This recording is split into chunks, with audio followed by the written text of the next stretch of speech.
we're close enough to get this thing happening.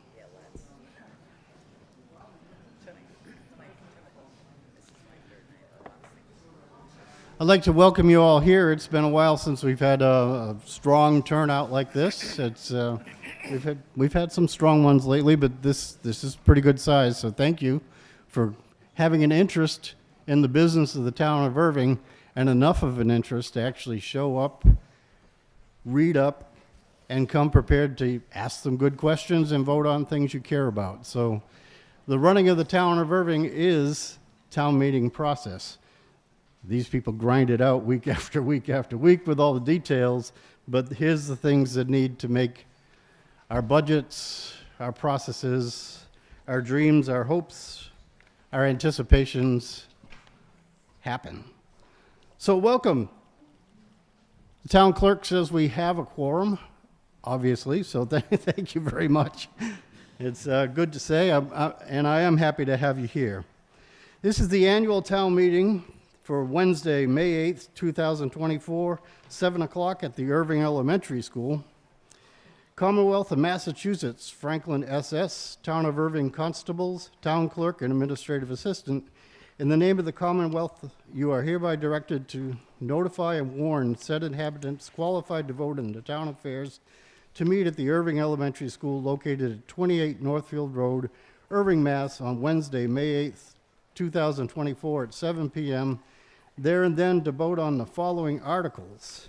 And those articles are in your handout, and they're Articles 1 through 27. In addition, you are hereby directed to serve the above warrant and to post attested copies as directed by vote of the town at least 7 days before said meeting. Fail not and make due return of this warrant with your doings thereon to the town clerk for the day of said meeting. It's given under our hands the first day of April 2024. It was signed by our select board members, and the posting requirement certification was completed. Franklin SS, Town of Erving. I have served the above warrant by posting attested copies as directed by vote of the town at least 7 days before the time of holding said meeting, and it's signed by one of our constables. With that formality to open this meeting, I would like us all to please rise and take the opportunity to pledge our allegiance to our flag and country. I pledge allegiance to the flag of the United States of America and to the republic for which it stands, one nation, under God, indivisible, with liberty and justice for all.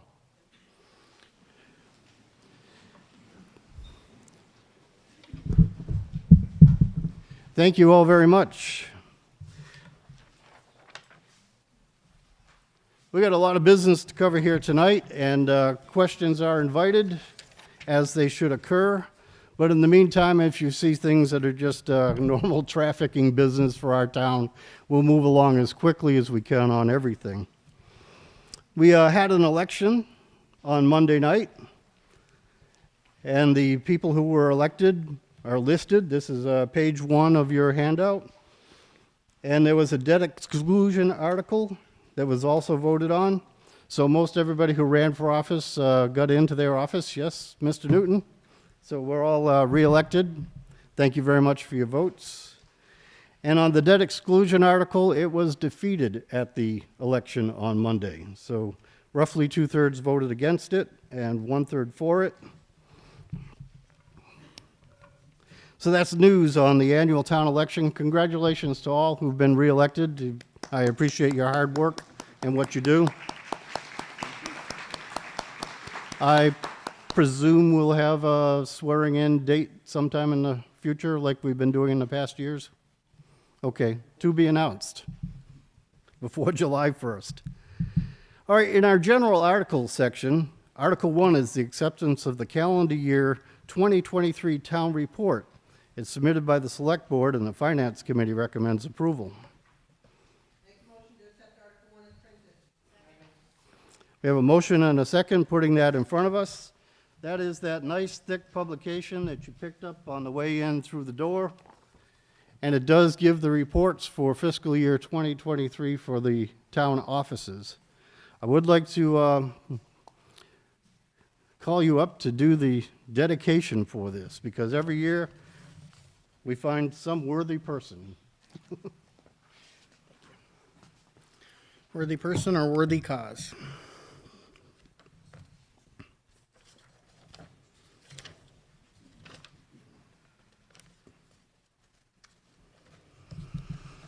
It's my pleasure to present the dedication for the 2023 town report. And we are dedicating the 2023 town report to William Bembry. We're dedicating this year's town report to a citizen who's given countless hours of his time in the form of volunteerism and elected positions during the time he and his family have lived in Erving. Bill, who is a Purple Heart recipient from his time in the Marines and has had a variety of professional law enforcement careers over the years, including that as a Boston police officer, law enforcement at the University of Massachusetts, as well as environmental police officer. Bill joined the Erving Police Department as a part-time officer for a short time after he and Linda moved here in 1987.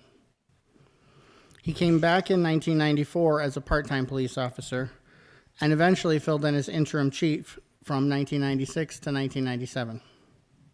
That year, Bill began his volunteerism and elected service by running for the Recreation Commission and the Select Board. He served for 1 year as a Recreation Commissioner and 1 3-year term on the Select Board, as he and Linda were busy working and raising their family.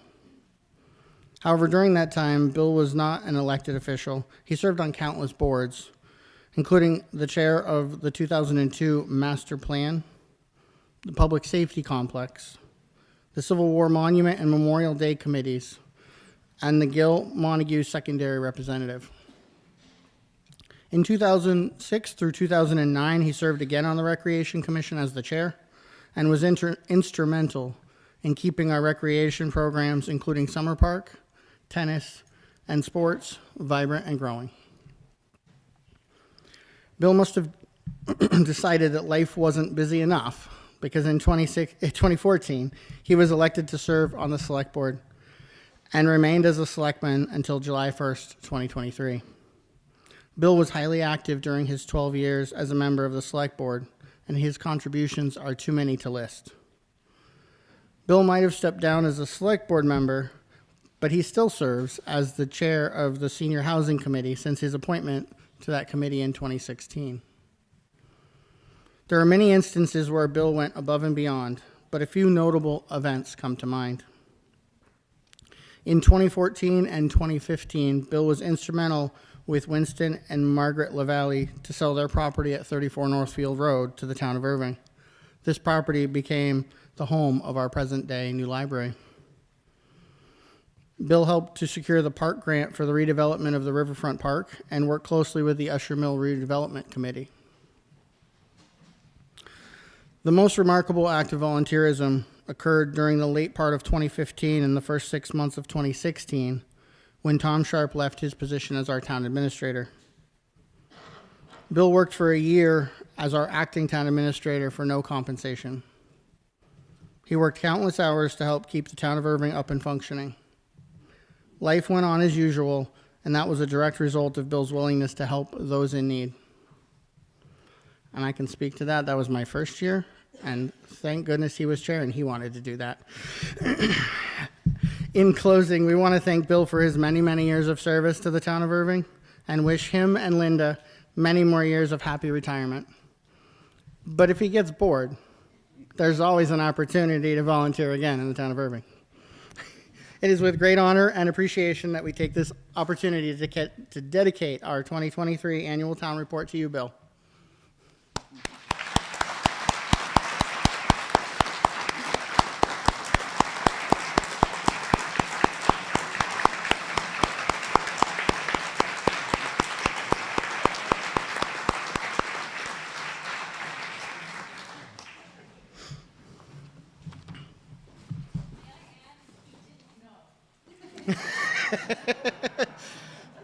It was a surprise.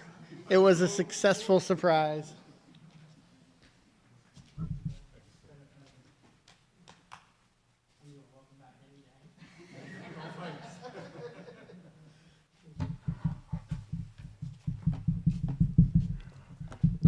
Wow. It's kind of weird hearing all that about yourself, and I appreciate it very much. And you don't do things for the community to get anything back. You just want to do what's right, and I strive to do that, and I still do that today. I'm grateful to everyone who over the years have supported me, and it means a lot. When you're up there in that seat and you're trying to do the right thing every single day for the community, you get gripes, you get concerns, you get bombs thrown at you here and there, and you don't know where they're coming from, but you're there working for everyone, whether you agree or you don't agree. It's a place to meet and discuss, as we're going to do tonight, and to leave here as a community and as friends, and we move on. And we move on for the next event and the next discussion, and we do the best we can. I'd like to make one correction to the statement. I was not a Boston police officer. I went through the Boston Police Academy. So I'd like to correct that now. I'm not exactly sure how I got there, but set the record straight. Again, thank you very much. I really appreciate it.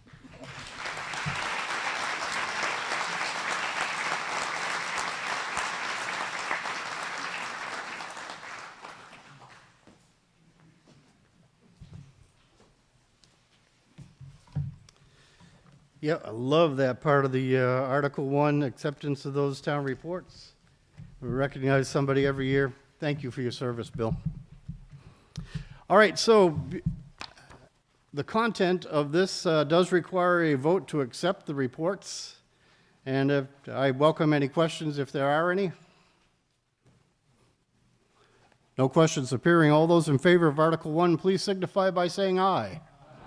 All those opposed say no. The article has passed unanimously. Thank you. I got people here who keep me on my toes, and potentially later on I'll be losing it, so thank you. Article 2 is the authorization to apply for federal or state grants.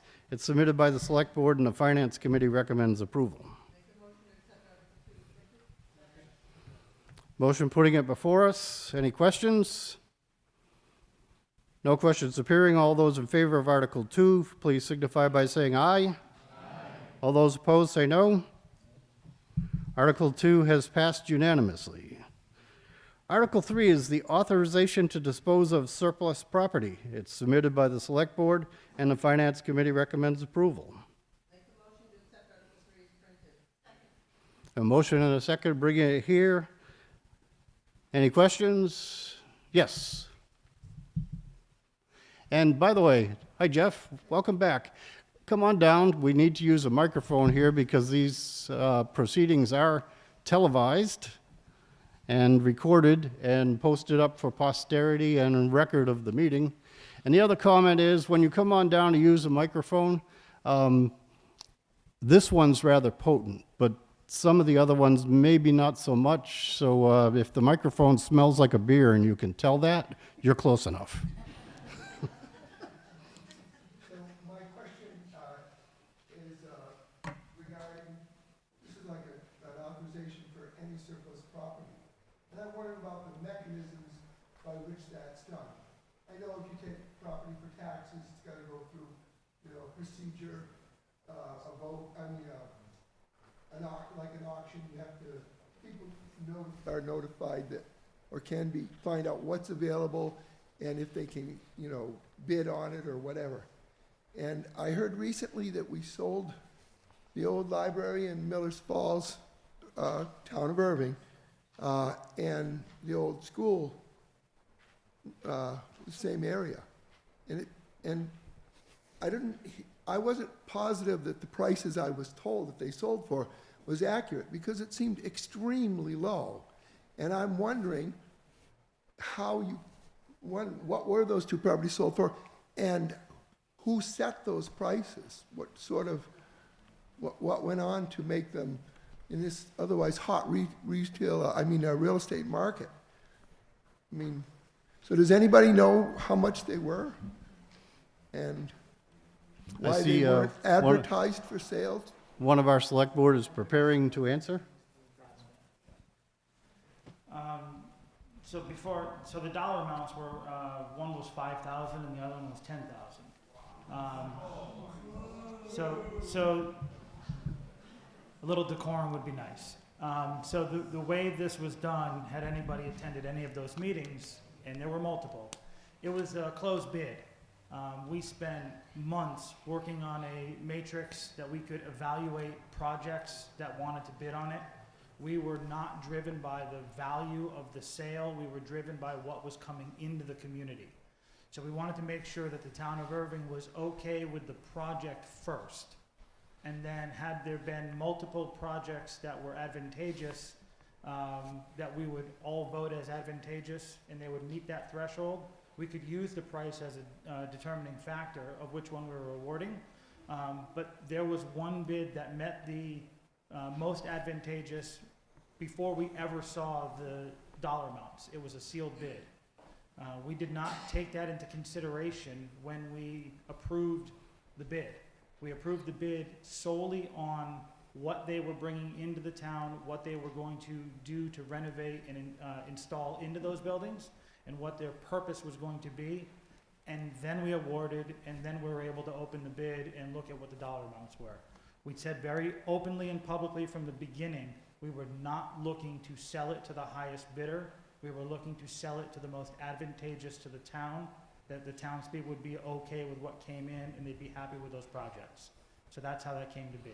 So it was a development-based decision, not a price-based decision. Correct. There was a request for proposals that was very public. It has to be public. It was published in all of the requirement legal ads, papers. It's been out there. It was out there for months prior to that being published. Thank you for Seems that. like a bargain for somebody. Thank you. And thank you for your question, Jeff. I would like to address what just occurred a moment ago, that groan that came through the room and all that. This is the town of Erving. We carry ourselves quite well here, and we don't do that kind of thing. So please keep that to yourselves, as well as side conversations. It gets very hard to hear if there's side conversations going on. So the way we address things here is we raise our hand, we get called on, we ask a question, we get a little discussion going, but not calling out like that. So I hope that's the last I hear of it tonight. Thank you. Yes. Sure, please. What we need is like a 16-year-old volunteer with one more microphone to run around.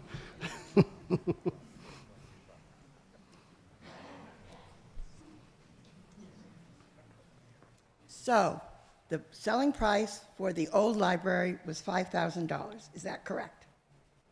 And so I want to know, in that sealed bid, what the amount of the project was that the company that eventually bought and restored it, what they said that it would cost them to do the work.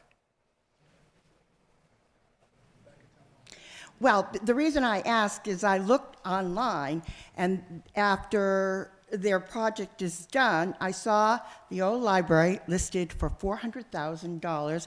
They had to drop it down to $3,000, well, by $49,000.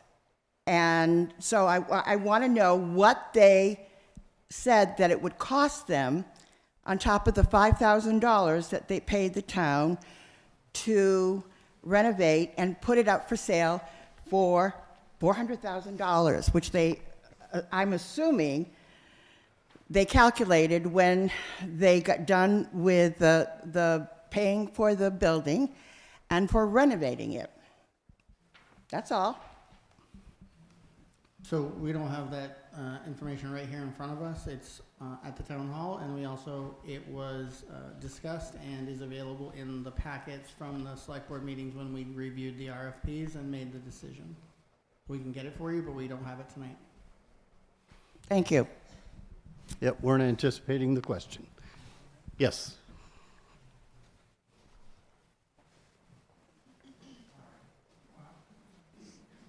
Hi. I'm reading from Galvin's Citizen's Guide to the Town Meeting, so I'd like to address this to the moderator, as it says I should do. One of the things it says is that every citizen who stands up to talk, and it's only voters of the town that can speak, should identify themselves by their name and their address. My name is Holly Fitzpatrick, 108 Northfield Road, so I would appreciate it if you would make sure that all of the subsequent speakers say the same. Thank you.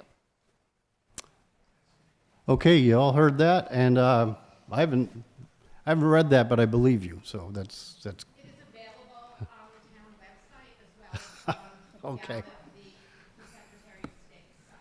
all right. Thank you. Further question on Article 3. Yes, sir. Oh, by the way, my name's Rich Peabody. It's 79 Old State Road here in the great town of Erving. Been here for an awful long time in town. And who are you, sir? Hi, Bob Steele, 92 High Street, Hey, Bob. and howdy. Was wondering, can we amend Article 3 to ask that all real estate be appraised or a market analysis be done, or it be put on the open market with like on the MLS in the future?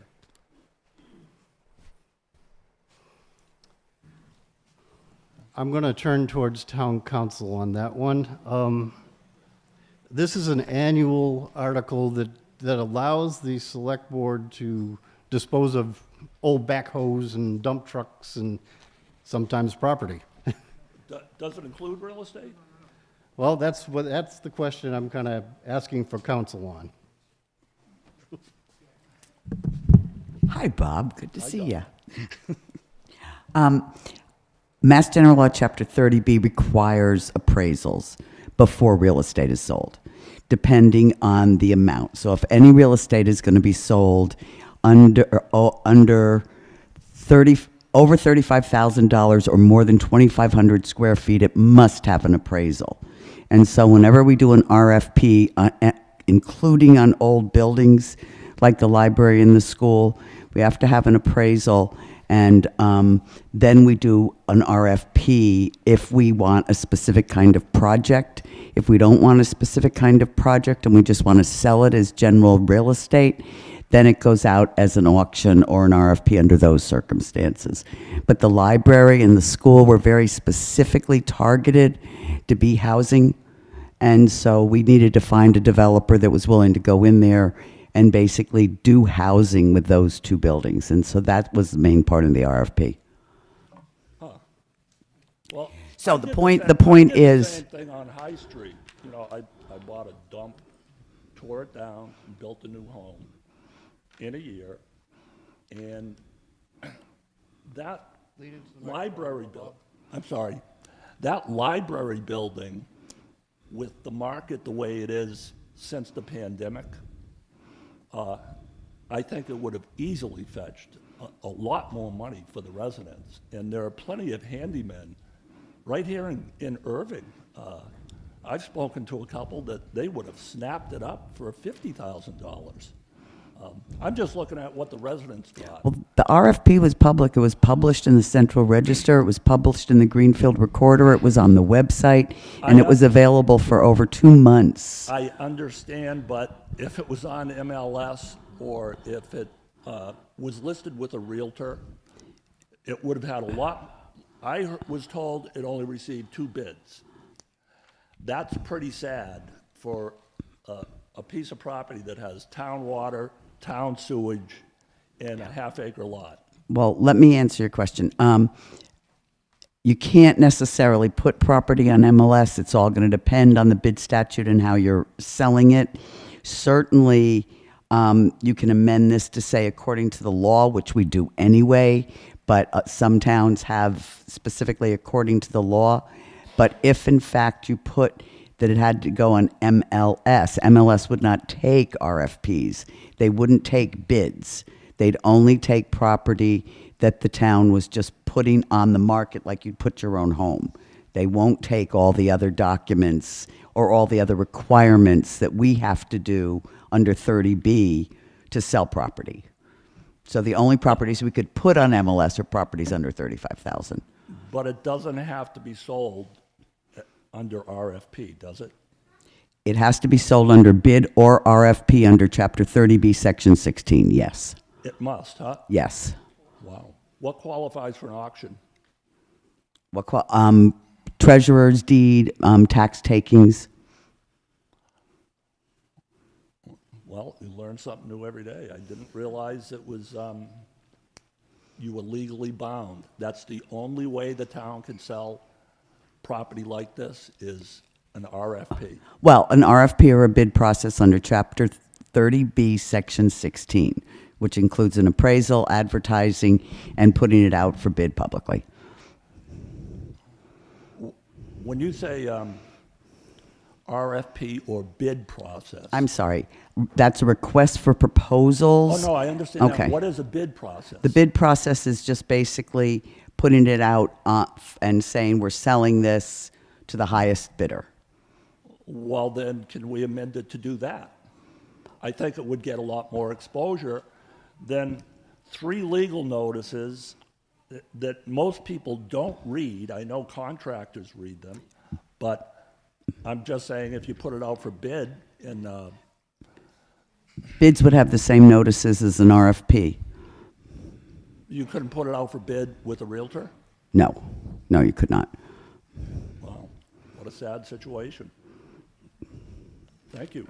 You're welcome. And thank you. Oh, sorry. Mr. Steele, I do, Mr. Smith had pulled up the information, he had it readily available, well, not readily, but dug it up for you. The anticipated cost of the former library for construction was $165,000. I don't know where they came in on that budget, that's their prerogative, but that's what was submitted. And if you're, for the former graded school, it was $500,000. So.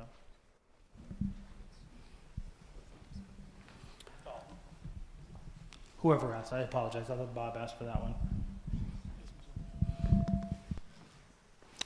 Okay, we've had a pretty lively discussion on Article 3, and we found out that we sold those properties in the only one of the 2 ways that we can, and each one of them does not end up in a MLS listing on the regular real estate market. So with that all said, is there further question, Article 3? No questions appearing. All those in favor, please signify by saying aye. Aye. All those opposed, say no. No. Article 3 has passed with a majority.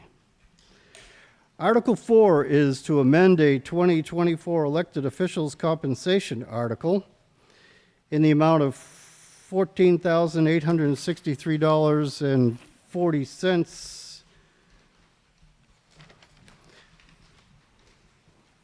for a new total of $177,175.90, which is listed here with the changes as proposed amendment, amended wage, etc., all listed here for you to see. It's submitted by the Select Board, and the Finance Committee recommends approval. Do I have a motion to accept as printed and a second? Puts it before us for any questions you might have. I see a hand in the air.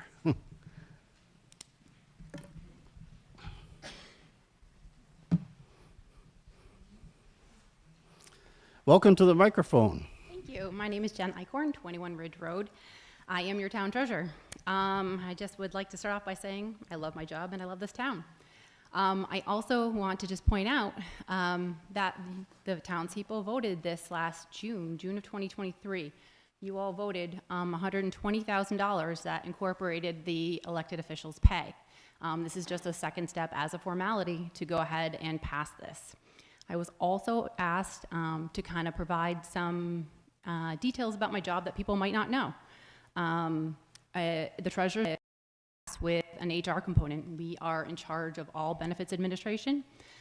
for every single employee, and that includes the school. We are the town of Erving, so there's about 80 employees that we are in charge of that. Health, life, dental, 403Bs, et cetera. Also tasked with investing all the funds, handle over $30 million in investments for the town of Erving. Our OPEB and stabilization have been growing quite well. Recently, actually, in our general fund, I was able to go ahead and get us a percentage rate from 2% up to 4.5%, and actually locked it in for an entire year for 4%. Just last month, we received $36,000 in interest in one account. Something else that's been happening in the treasurer's office is we got a new software system. Going to hopefully make some more efficiencies for the town of Erving. Another point to be made is that I must be available every business day. We have a program called Positive Pay in which we secure the town's check system. So in case somebody tries to make a fraudulent check, I have to go in and make sure and approve that. And someone had brought up a couple of towns of comparison. So I went out and I got some facts about Orange. That treasurer makes $65,897. That person works 36 hours. However, they don't process school payroll, and they also don't process any of the benefits. They have an HR director to do that. So there are two duties that they don't do, which is a lot on our office, and they only have $2.5 million in investments. Montague makes $70,423, and that treasurer works 35 hours, doesn't process payroll at all, and doesn't administer any benefits at all as well, and handles about $10 to $18 million. This is position-based. We are highly qualified individuals, and again, it is a raise that you have already approved. So I'm just hoping that you will all support us again. So thank you so much. Thank you. Okay, a brief explanation of why this 2024 elected official compensation is back in front of us. So is there further question on 2024 elected official salaries? No questions appearing. All those in favor, please signify by saying aye. Aye. All those opposed say no. No. Article 4 has passed with a majority. The few noes just happen to be more boisterous. All right, all those in favor of Article 4? Yep, we need 2/3, and you're right, should count it anyways. All those in favor of Article 4, please stand. Can we do a ballot vote? No. Ballot vote will cost us a half hour that we don't have. So please stand if you're voting in favor of Article 4, and remain standing until such time as I come back here and indicate you can sit down. So this is for yes? This is for the yes votes. All those in favor, all those voting aye, please stand and be counted.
We're going to count this again because we're about 10 people different from each other. So please, again, Article 4, if you are voting in favor, voting aye, please stand and be counted.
Still off by one. You know, while sit down for a minute, we'll take a breath. We're going to coach our registrars and tellers to join us. So everybody breathe for a second. There was an idea that I heard about for the very first time tonight that other towns are using. It's an electronic clicker system. So whenever we have to call for a counted vote, I announce that it's time to vote right after somebody queues up a computer to record all the clickers, and there's a yes button and a no button, and everybody votes, and within about 2 minutes we got an accurate count of total number of people who voted, total number of yeses, total number of noes, whether or not we get our 2/3 and stuff like that. I think this just demonstrates maybe we want to look into that real hard. All right, everybody ready here? Let's do this again. Article 4. All those in favor of Article 4, all those voting aye, please stand and be counted.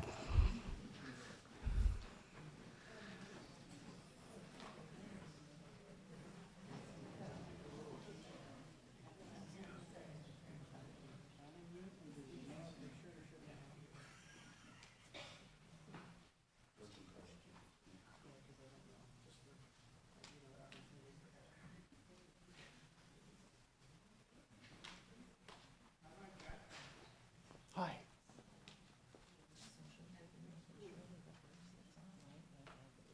I've been watching for the bracelets, and they know too.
Sometimes the moderator has discretion on that. Okay, so with our counters still freshly off of agreeing on a number, now all those opposed to Article 4, please stand and be counted.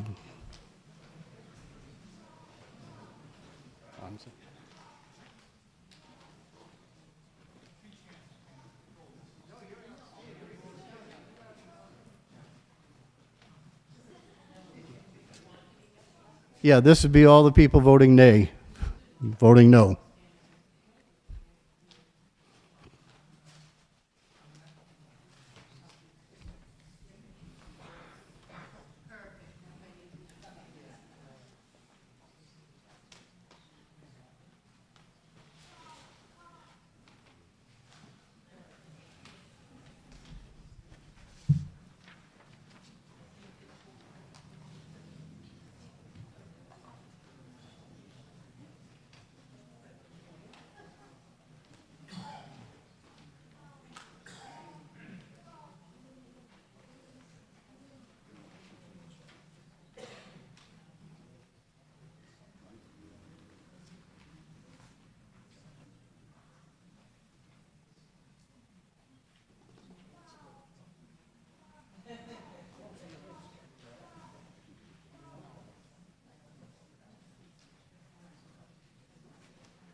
You did it again?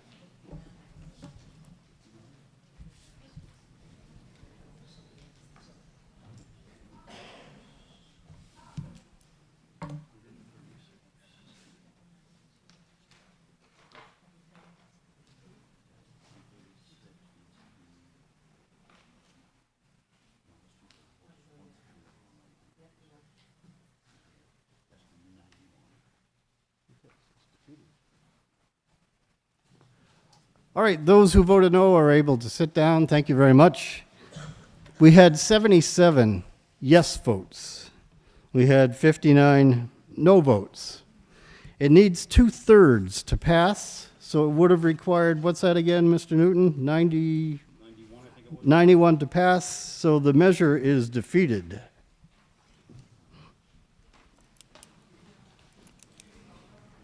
So it does not pass, right? Article 4 did not pass. And we recorded those numbers.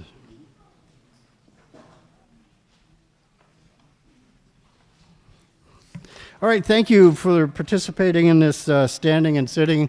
And I only just heard about those clickers tonight, but there's some people here who've heard about it for quite a little while now. So I guess we'll get on it. Our fiscal year 2025 operating budget starts with article number 4. Yes? There's a question here? Yes. Hi, welcome to the microphone. Thank you. Rebecca Hubbard, 8 Gary Street. My question has to do with the vote that we just took.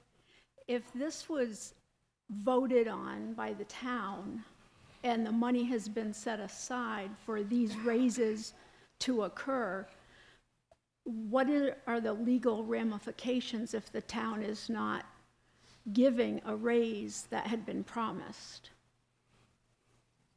If there is one. I mean, it seems to me if the people are doing their job and the town voted that yes, they deserve this raise, and the select board and everybody did their due diligence and said that these people deserve the raise, and this was just a formality, and Jennifer went and obtained more information.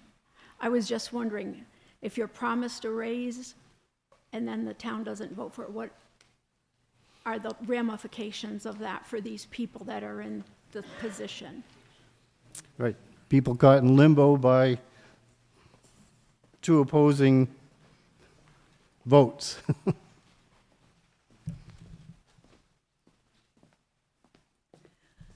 Good evening again.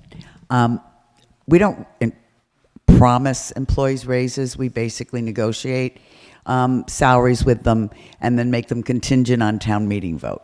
Town meeting for elected officials needs 2 votes. One is to set elected officials' compensation. That's a statutory requirement. And then, of course, is the budget to appropriate the money. The reason this was 2/3 of a vote is because it was for this fiscal year. When we get to the vote for salaries for elected officials for 2025, it will be a majority vote.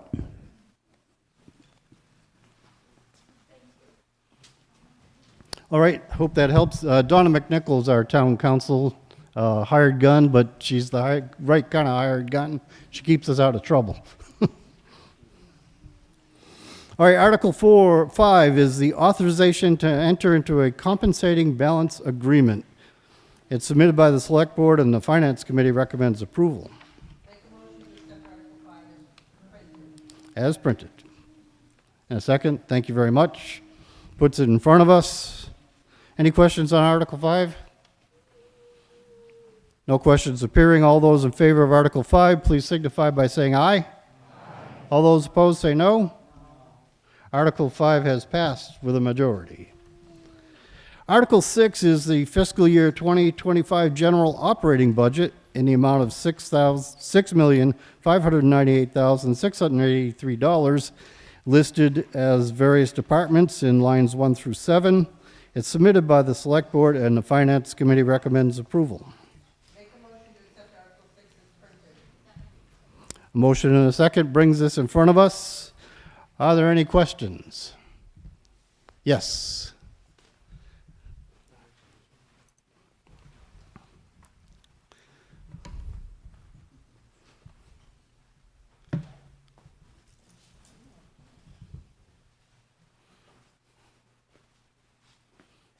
Me again. Teresa Kaloje, 40 Prospect Street. I'm a senior. I get Social Security. I get told by the government every year what my cost of living increase will be. It is not in dollars, it is a percentage. I listen to the news, and inflation is not talked about in dollars, it's talked about in percentage increase or decrease. I have gotten up at town meeting probably 5 or 6 times and asked, because I'm a senior and I need to compare apples and apples and oranges, whether my 3.2% increase that I got this past year is anywhere near what the increase in the budget is. The federal government has said to me, you don't need more than 3.2%. So that's kind of what I am looking at for increases in other budgets or at the grocery store. That's just how I have to compute it. I don't see a percentage. Could anybody give me the percentage increase over last year? And frankly, I don't know why it can't be done every year. It's a very well put question. Not just can we provide you one now, but why can't we do it always? Yes. Ms. Kaloje, I would just ask you to pull out the proposed operating and capital improvement budget booklet. It is on page 1-2. It has been printed in there for, I think, the last at least 2 years since the request came through. Section 1-2, fiscal year 25 to fiscal year 24 comparison. The last sentence has a percentage change as requested. Oh, right there. It's finding section 1 and then finding 1-2. You get this big pie chart right here. And then down at the bottom of the explanation of the pie chart is the percent change of 4.5%.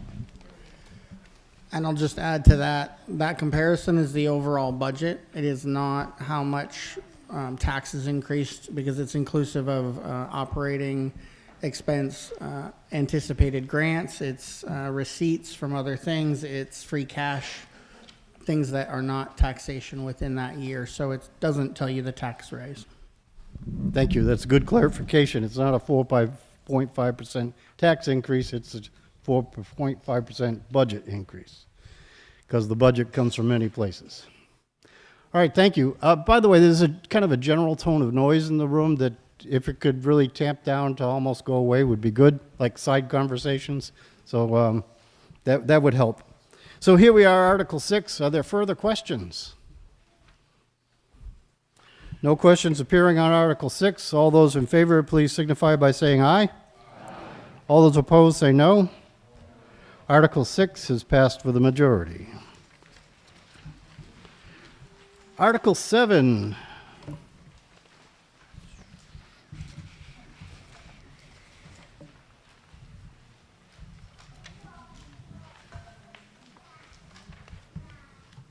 kept it right where I could find it. I want you to make the amendment because I'd have to read the whole thing if we read the amendment. Right. Article 7 is the FY 2025 elected official compensation in the amount of $181,436.50. It's submitted by the Select Board and the Finance Committee recommends approval.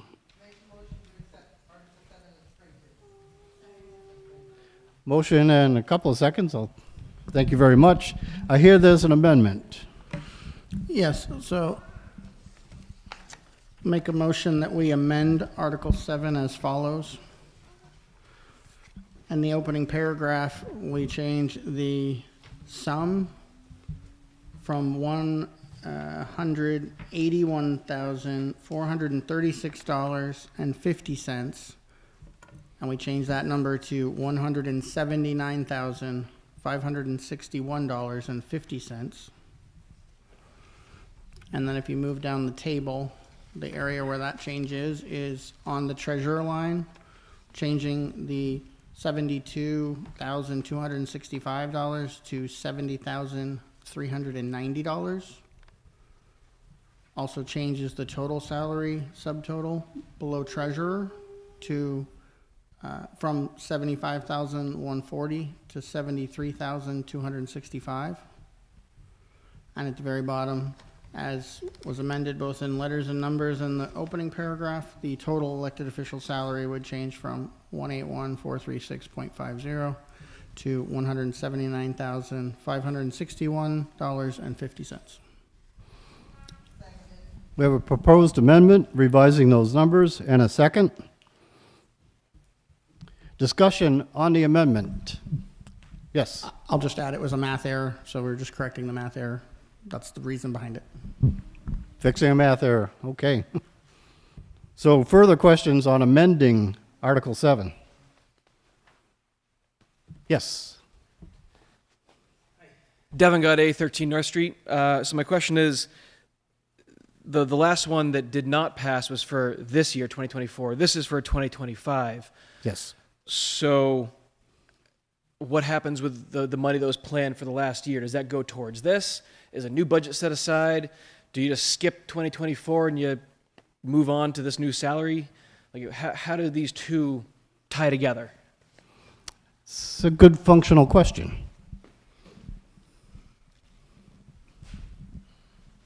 I need to confirm something. 1 second.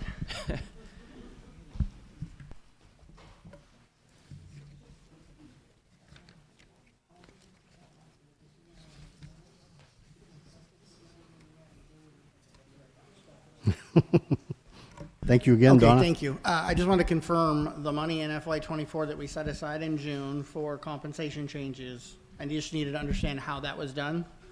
It was put in a special article, which means it stays there until we take action with it. So it doesn't go anywhere at the end of this fiscal year until the Finance Committee, Select Board take action, because I believe that's the language that we have to vote in a meeting to do something with it.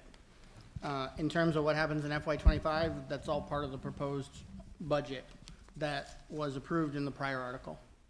Okay. So Donna mentioned earlier, there's two parts to elected officials. The first one is the money, which was the prior article, and then this is the setting of the compensation for the elected officials. Okay, so this is the setting, so we're saying we're putting this money aside, and then there's another vote later on to approve it. This is the only vote this year versus last year there were two separate votes. Because I'm confused why the last article was voted on so many times, if it was voted and approved and then voted and rejected. So there's Well, I'm just going to go back. There's two parts to elected official compensation versus the rest of the town employees. The rest of the town employees' compensation, when we set schedules and contracts, is contingent on town meeting vote to fund it. Okay. The funding article generally is the prior one, Okay. Article 6 that we just approved. In FY '24, we set aside some additional money for future compensation changes because we had not set the wage tables for FY '24 at the time, at the end of the prior fiscal year.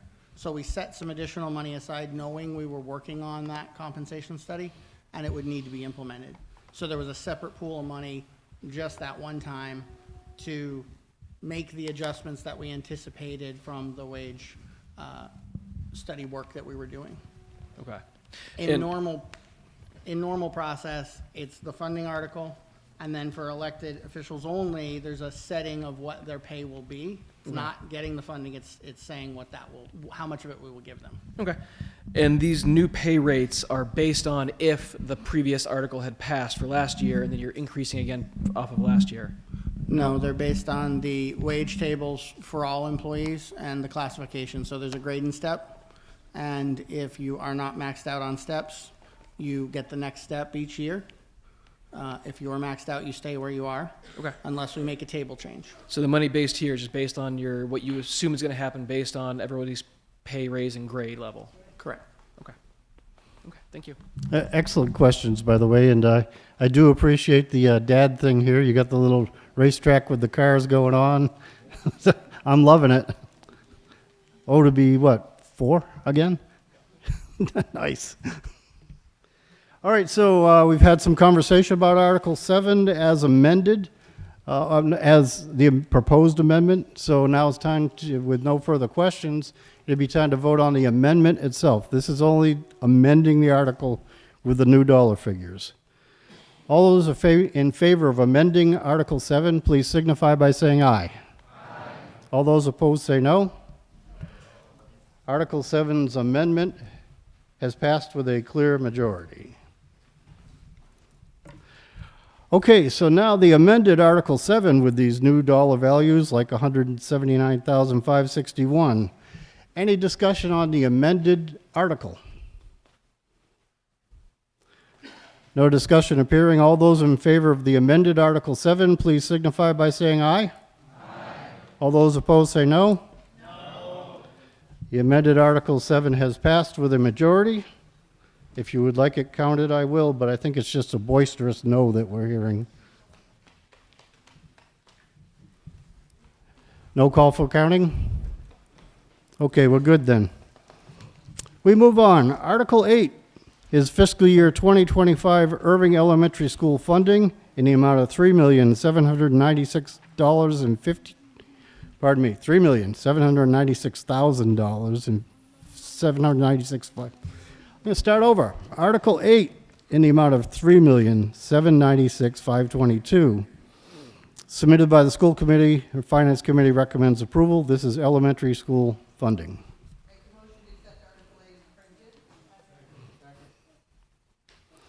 Motion and a second puts this in front of us. Any questions on the Erving Elementary School article? No questions appearing. All those in favor, please signify by saying aye. Aye. All those opposed say no. Article 8 has passed with a clear majority. Article 9 is the FY 2025 secondary education funding in the amount of $1,409,047. It's submitted by the school committee and the finance committee recommends approval.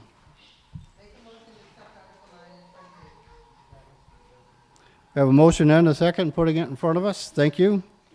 Any questions on the secondary education funding?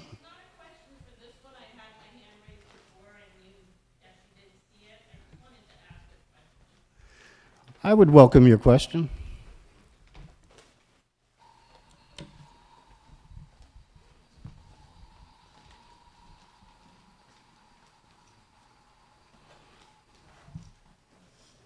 Hi, my name is Lori Flaherty. I live on 20 Strachan Street. You had said about the clickers. I know it's been a long time since I've been to town meeting, but we used to have ballots, or we used to do this with paper when we voted, if it was a big, extensive thing that people didn't agree on or didn't. I just think that for some of the things, if we don't have a clicker, we should go back to that. Or how do we ask to do that? Because I don't think that people should be able to turn around and look at us or say, don't you think we deserve this, or don't you think we do, but I don't think we should have to explain, and when people ask you that, it's really hard. It would be nice to be able to do it. So. Yes, so we do have a paper You ballot. requested that? Oh, okay. Yeah, Okay. we do have a paper ballot machine here. It costs us 20 minutes every time we do that, so if I feel like something's very sensitive and people are asking for a paper ballot, like I'm not going to generally You just said suggest you it. did. Yeah, one person spoke up. Oh. Yeah. What? So we have the ability to go to paper ballot if we choose to. Okay. And I'll ask the room, and we'll get a consensus on whether or not we want to do that, and then we'll do it. So, yeah, be sure you raise your I hand. did, but that's okay. Yeah. I just, like I said, I feel it's like a no-win situation with this, and I don't think anybody needs to be mad at anybody for what was done. Yeah, So and I've been that's it. encouraged by so many here in town to not go to a paper ballot because of the time it takes us to do it. So I try to. It helps to make people not upset. And Yep. we all So. work for the town of Erving, but some of us work in different places. And Thank you for your input on this. Thank you very much. Yes.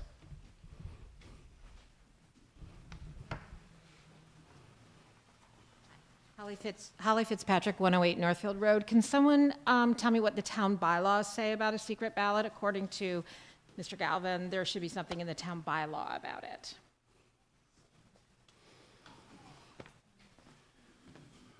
We have no town bylaw relating to balloting at the town meeting.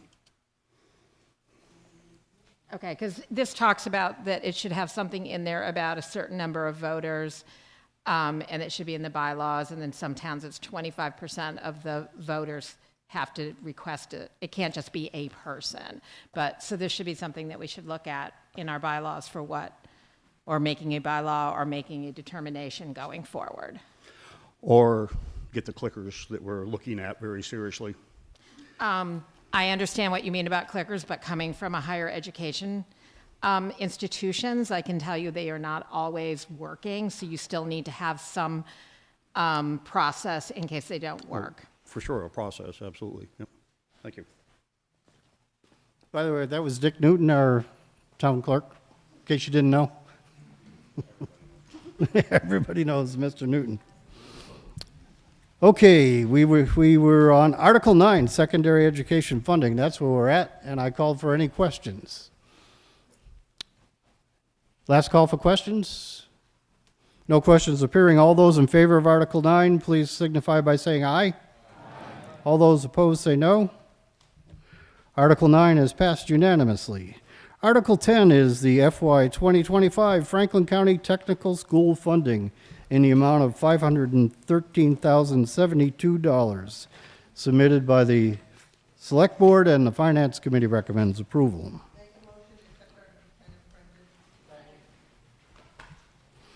Questions on the Franklin County Tech School budget? Yes. This fine lady who got caught up in Rich Peabody's travels and took the podium for a special town meeting not so long ago. Thank you very much for holding down the fort. Jackie Boyden, 151 Northfield Road. So I am your Franklin County Tech School representative. I'm also one of your secondary representatives for the Montague school system as well. So I should have probably stood up for that. Sorry about that. I just wanted to give you some stats about the tech school. Superintendent Martin does a great job with a little cheat sheet, and he would have been here tonight, but the tech school meeting is on the same night as our town meeting. So the current enrollment is 571 students. Of that, that's the district enrollment. The non-resident students is 52. Our Chapter 74 programs is 14. Special education and 504s is 33%. High needs students is 53%. Economically disadvantaged is 47%. There's a total of 105 people, full-time equivalent, that work at the tech school. And of that, highly qualified teachers are 95%. And students per computer, it's a one-on-one. They all get a Google Chromebook when they go into 9th grade, and they get to take it with them at the end, because by then, they don't want them back. And the four-year graduation rate is 90.2. I also wanted to let you know that we currently will have 27 students enrolled at the tech school. So if you have students or you have any questions, my email's my name, and you're more than welcome to shoot me an email. It's jacqueline.boyden@erving-ma.gov, if you didn't know it already, and I welcome any questions or concerns. Thank you, Jackie. Okay, further questions and/or comments on Article 10? No questions appearing. All those in favor of Article 10, please signify by saying aye. Aye. All those opposed say no. Article 10 has passed unanimously. Article 11 is the FY 2025 Water Department Enterprise Fund in the amount of $110,965. It's submitted by the Water Commissioners, and the Finance Committee recommends approval. Motion to Thank you very much. And I heard a second over here somewhere. Yes? Thank you. Okay, it's our Water Department Enterprise Fund. Are there any questions? No questions appearing. All those in favor of Article 11, please signify by saying aye. Aye. All those opposed say no. Article 11 is passed unanimously. Article 12 is the FY 2025 Wastewater Department Enterprise Fund in the amount of $1,099,373. It's submitted by the Select Board, and the Finance Committee recommends approval. We have a motion and a second here, putting it in front of us. Questions on the Water Department Enterprise Fund? No questions appearing. All those in favor of Article 12, please signify by saying aye. Aye. All those opposed say no. Article 12 has passed with a clear majority. The fiscal year 2025 continuing annual appropriations and special articles starts with Article 13, which is raise and appropriate for continuing annual appropriations in the amount of $318,000, and they're broken down in their various categories, 1 through 8 in this listing. Submitted by the Select Board, and the Finance Committee recommends approval. Motion and a second. Thank you very much. Questions on Article 13 and what it does for us? No questions on Article 13. All those in favor, please signify by saying aye. Aye. All those opposed say no. Article 13 is passed with a clear majority. Article 14. Under capital improvements, Article 14 is to appropriate for FY 2024 capital improvements the amount of $215,000, and the two projects are listed here. It's submitted by the Select Board. Capital Finance Committee recommends approval, as well as the Finance Committee.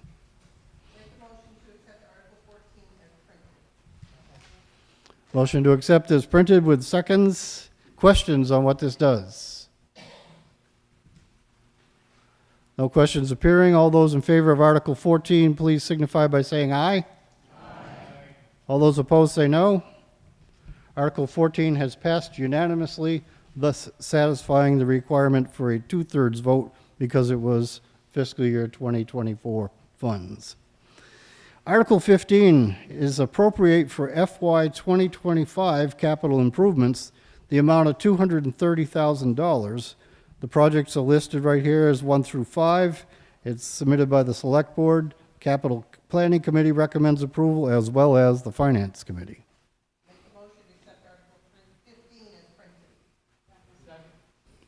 Article 15 is in front of us for any questions you may have.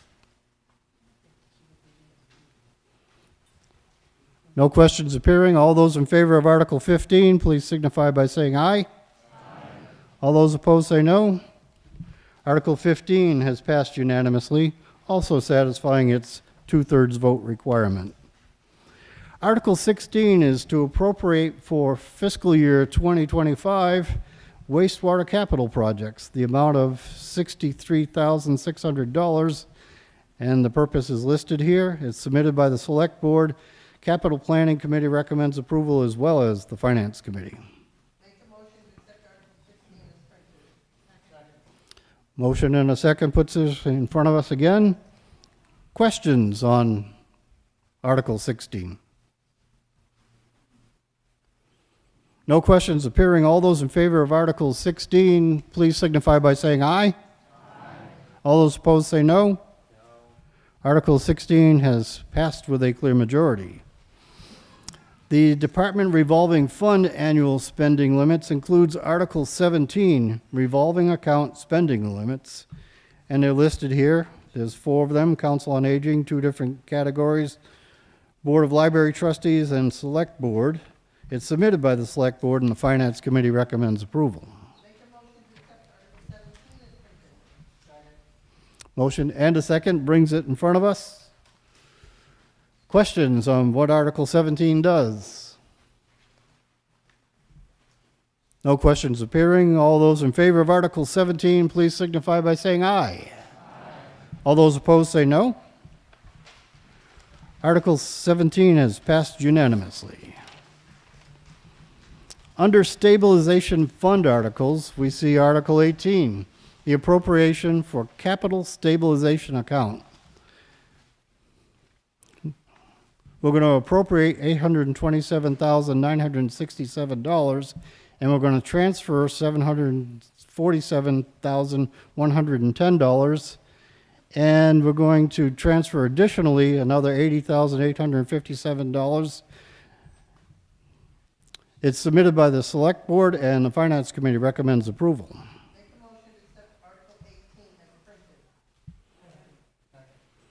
Article 18 is printed. Motion and a second. Questions on what this is doing? Yes, sir. Come on down. My name's Kevin Carpenter, 17 Ridge Road. Oh, step in a little closer to that microphone. Maybe even tilt Kevin it up Carpenter, a little. 17 Ridge Road. What does this do? What does this do? There's Exhaust. For, got a couple of moving components here. you can't just open the door. Need And passing the microphone down with a explanation. That's better. Can you hear me? Sorry. Yep. Sorry about that. Ben Fellows, Capital Planning Committee. What we're doing here is we're putting money into a fund that we can use for capital projects. Previously, we were able to use money from free cash for capital projects that would either come up during the year or that the town would need at the end of the year. And there's no guarantee that there'll be any free cash. And we're setting up a fund so that we're able to use that money for capital projects. Okay. All set? Okay, thank you. Further question? Yes, sir. Hi, Devin Gaudet, 13 North Street. Where does the free cash come from? I used to be an assessor in this town, and that's a mystery question with a simple answer related to the green sheet, but go ahead. So that's the unexpended funds from the prior year or year's budget. Weren't we like really over budget last year? and you had a lot of departments cut way back. So how do we have $750,000 free? The free cash is from the prior year. 2023. Correct. Okay.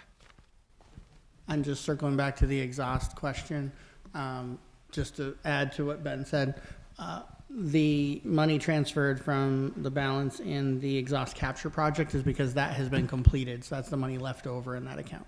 So that capital project was already completed.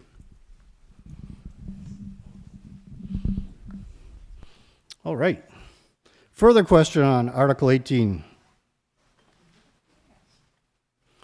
No questions appearing. All those in favor of Article 18, please signify by saying aye. Aye. All those opposed say no. Article 18 has passed unanimously.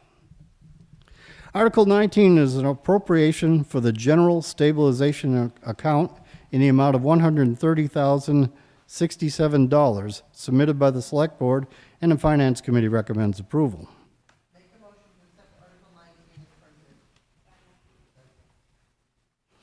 Questions on what Article 19 does? No questions appearing. All those in favor of Article 19, please signify by saying aye. Aye.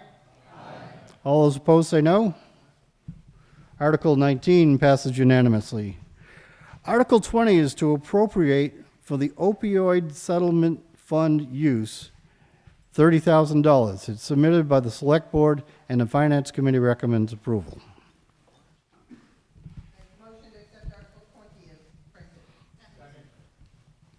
Motion and a second brings it in front of us. Any questions on what this does for us? Yes, sir. John McAndrews, 24 Central Street. Hi, John. Hi. What are you appropriating it for? Do you have any specific use or need for it? I'm kind of fuzzy on how it works, because I thought it had to go through the town health department and all that. Yeah, so the article information states that we're going to work with the Board of Health, so how it actually gets expended will also be voted on by the Board of Health in conjunction with the Select Board, working with various department heads, working with the police department, the fire department, figuring out what the best needs are. This is just allowing the town to release those funds from the stabilization account that it's in, or the account that it's in. So these were the grant funds that came to us, or not grant funds, the settlement funds that came to us. We're asking that the townspeople release $30,000 so that the department heads, Board of Health, Select Board can finalize that plan. They know what they have to work with and highlight programs and expenditures that they can use it for. Okay, so it's going to be not just one person?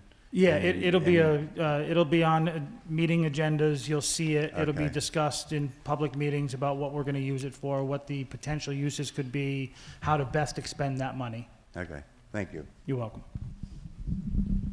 Good question, good answer. Helps us all out a bit. Another question?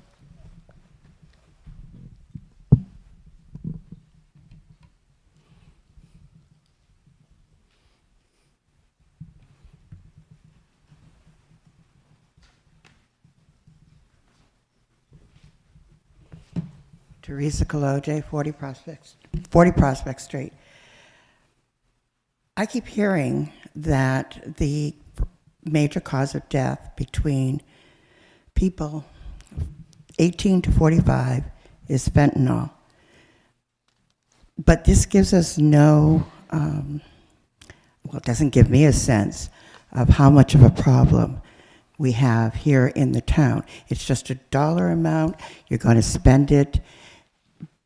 But if we're going to release the money, it would be helpful to have some kind of, like, this is an increase over last year, or we really needed more because we came into a real series of crises this year that we didn't know about, just to let people have some sense at a general meeting like this what's going on with what we all know is a real problem. Thank you.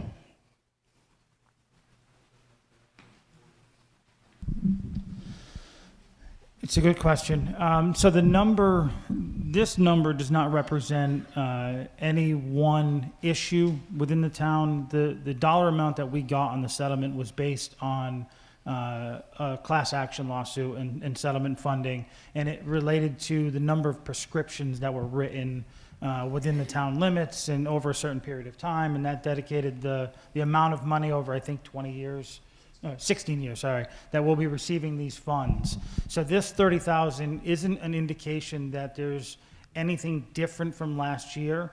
A lot of the things that were talked about publicly at one of the Board of Health meetings that I sat at were a lot of preventative measures, a lot of information, support for families, not just people that are struggling with substance use disorder, but loved ones and family and friends, education services. So there's a multitude of things that it can be used for. It is not an indication that there's a higher problem that we anticipate in FY24 or 25 as opposed to 23. Okay, thank you for your additional clarification on this. Further questions on Article 20? No questions appearing. All those in favor of Article 20, please signify by saying aye. Aye. All those opposed say no. Article 20 has passed unanimously.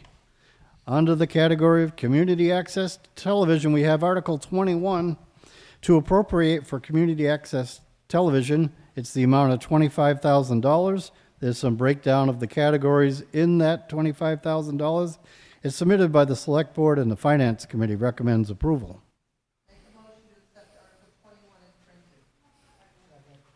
Motion and a second brings it in front of us for consideration. Are there questions on what Article 21 does?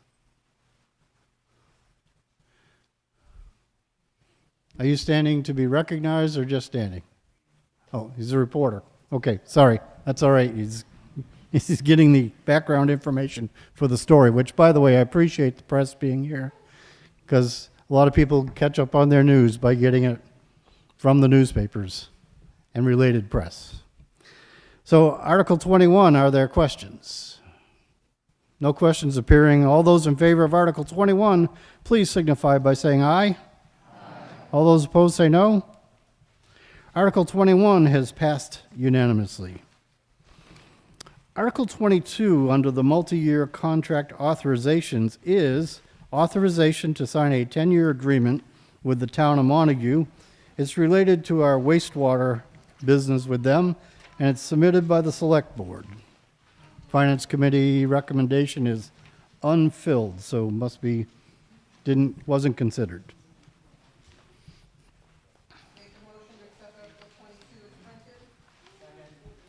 A motion and a second puts it in front of us. Questions on what this does? Yes. Kevin Carpenter, 17 Ridge Road. Good. So this is this is just to treat our wastewater with Montague. Right, What is this? Yeah, we do business with Montague on wastewater treatment, and here's your So explanation. we don't treat our wastewater. You send it to Montague. No, so other way around. So we receive some product from town of Montague, most notably Miller's Falls, and it gets treated in that plant across the river, which we operate. Select boards are only authorized to do contracts up to 3 years unless we come to the townspeople and ask for a longer time period. Typically, this contract has had a 10-year span because it's a pretty involved contract and agreement, and it's not something you want to be redoing every 3 years. It's typically a long term. So we're asking the voters to approve us to do a subsequent. We currently have one that's expiring, and we want to be able to renew that with another 10-year. Yeah, I just wanted to know what it was. Yeah. Thank you. All right, so entering into a 10-year contract with Montague over there. Wastewater? Yes.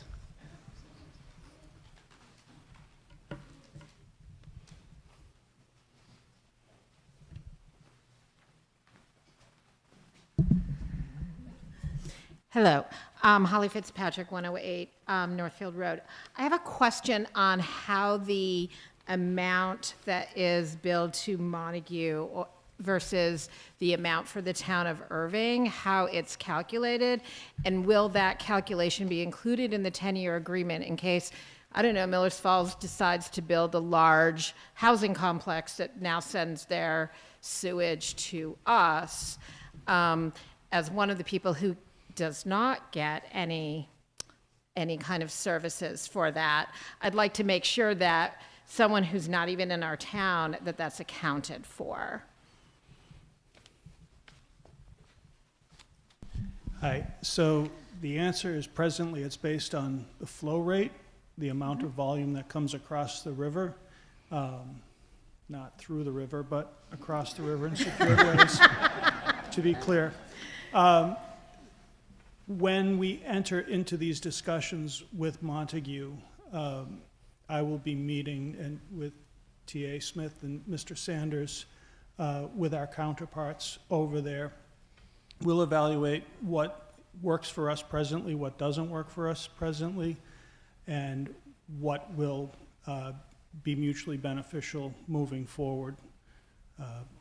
My primary concern, our primary concern on behalf of the board are to serve the best interests of the people of this town, and specifically those in Erving side who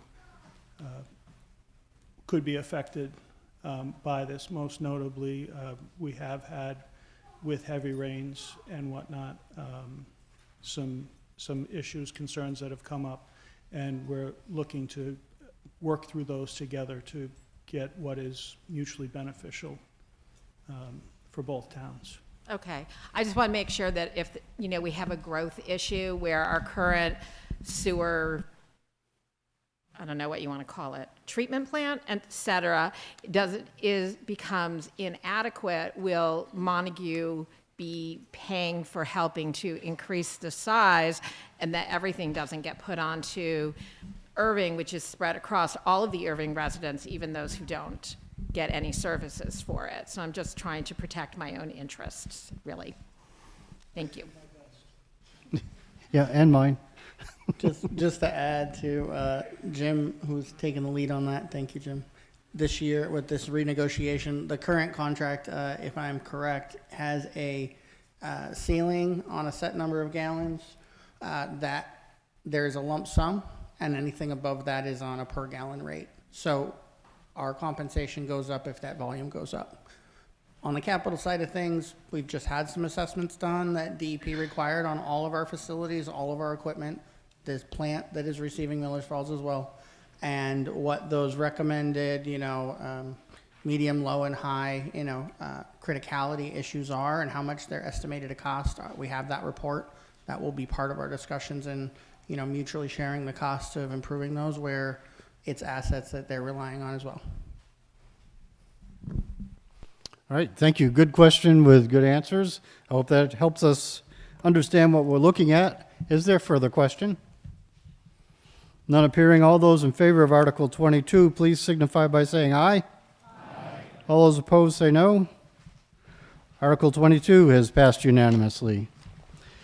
Article 23 is the authorization to sign a 10-year agreement with the FCRHRA, which is otherwise known as the Franklin County Regional Housing and Redevelopment Authority. It's submitted by the Select Board, and the Finance Committee recommends approval. Motion and a second brings it in front of us. Questions on what this might do?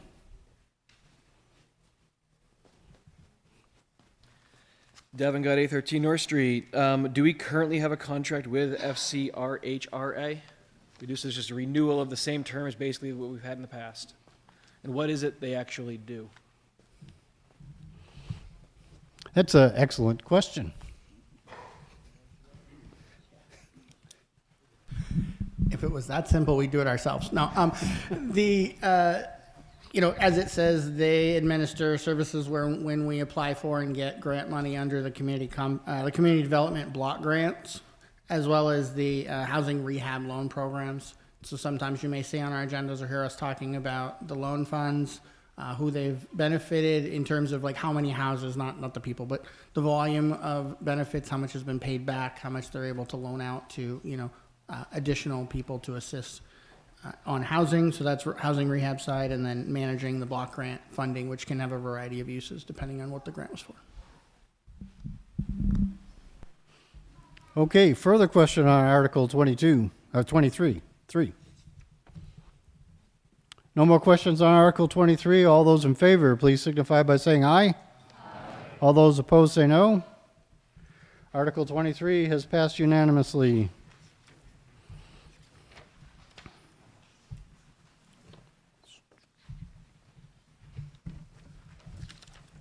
Keep losing track of that thing right here. Yep, okay. All right, Article 24 is the authorization to sign a 99-year land lease with Rural Development Incorporated. It's submitted by the Select Board, and the Finance Committee recommends approval. Make a motion to accept Article 24 as printed. Motion and a second brings it in front of us. Are there any questions on the Rural Development Incorporated 99-year lease? Yes, sir. And you can raise that microphone back up a little bit. Yep. Kevin Carpenter, 17 Ridge Road.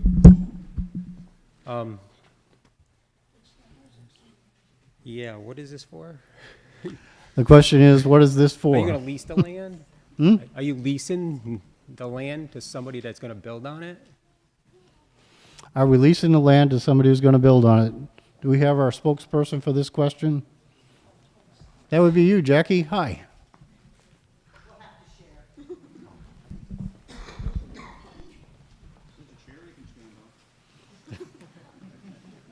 Oh, look, it's my height.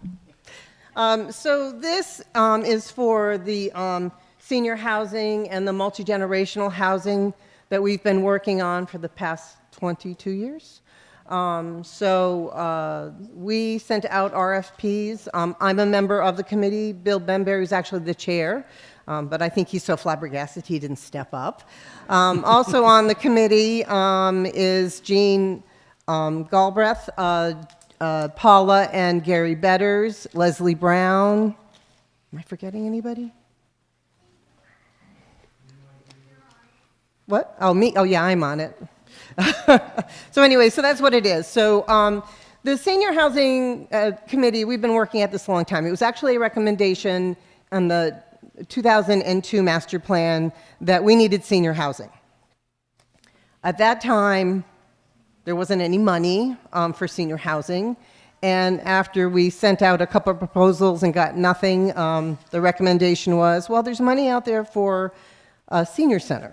So we pursued that, and the senior center was built. And then I wasn't on the senior housing committee back then. I know that Rebecca Hubbard was. But the senior housing committee was active all those years, still exploring possibilities, doing surveys, coming up with ideas, et cetera, et cetera. And then we became reactive again, I think in 2015 or 16, right around there. This was our third RFP that we sent out. The first two got no responses. This last one did. It's Rural Housing, Inc. They're proposing 18 one-bedroom senior housing, age-restricted, 62 and above, affordable housing, and then 4 townhouse multi-generational on the other side, and they're going to talk about this later on, and the land surplus for Care Drive. Units that will be, this put me on the spot, there'll be 2 and 3 bedrooms, and the first floor of some of the townhouses will be, all of them will be handicap accessible. There'll be 1 unit that's fully accessible. So this is what it's about. Some of you are going to ask, why didn't we just sell it outright? Well, we're kind of picky here. And Paula will correct me if I'm wrong, but we wanted to make sure that the town still had some game. We still had some control over what was happening with the housing units, and that whoever got it, and this is not a reflection on RDI. It's not, this is all before we found someone that was interested in working with us, that we would have a way to make sure that they were well taken care of and they still looked good, et cetera, et cetera. And that's where the land lease comes in. So we lease the land, still our land, right? And then they build the building, and it's their building, and they run it because we don't want to be in the landlord business, right? So that's what this is about. And the standard practice is 99 years. It seems ridiculous. None of us will be alive by then, but that's the way that it works. So you have to authorize the select board to enter into negotiations for this. Now, the other, I think, 2 articles going forward are about the particular parcels on Care Drive that we would like to lease to RDI. Now, I happen to know that RDI is here. If you had any questions about the senior housing, we'd love to entertain them before you vote on them. If you have any questions, our meetings are open on the public. We held 2 public hearings. We got a pretty good turnout. The conceptual designs are available at the public library, at the senior center, and at the town hall if you're interested. And they're in the back of the room, standing over there. So does that explain? Does that answer your question? Okay, question? So the question was asked by Mr. Carpenter quietly, will they pay taxes? The answer is yes, they will pay taxes. Even though the land is ours, they will pay taxes. It's apartments, they'll pay taxes to the town of Erving. This is not a nonprofit. That's good news.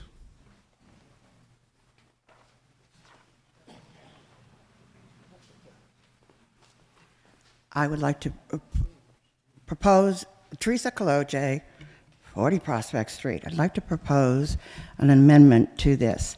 If you will notice, it says, to see if the town will vote to authorize the select board to enter into a 99-year contract. You will also notice that there is absolutely no other number or conditions to the contract. This is a contract on behalf of the town. I don't know about you, but anytime I have had to sign a contract, I read it first. I know what I'm going to pay, I know what I'm going to be expected to do and what I can't do and things like that. So I would like to give the select board some general guidelines when they go into the negotiation with RDI. And that's what the amendment does.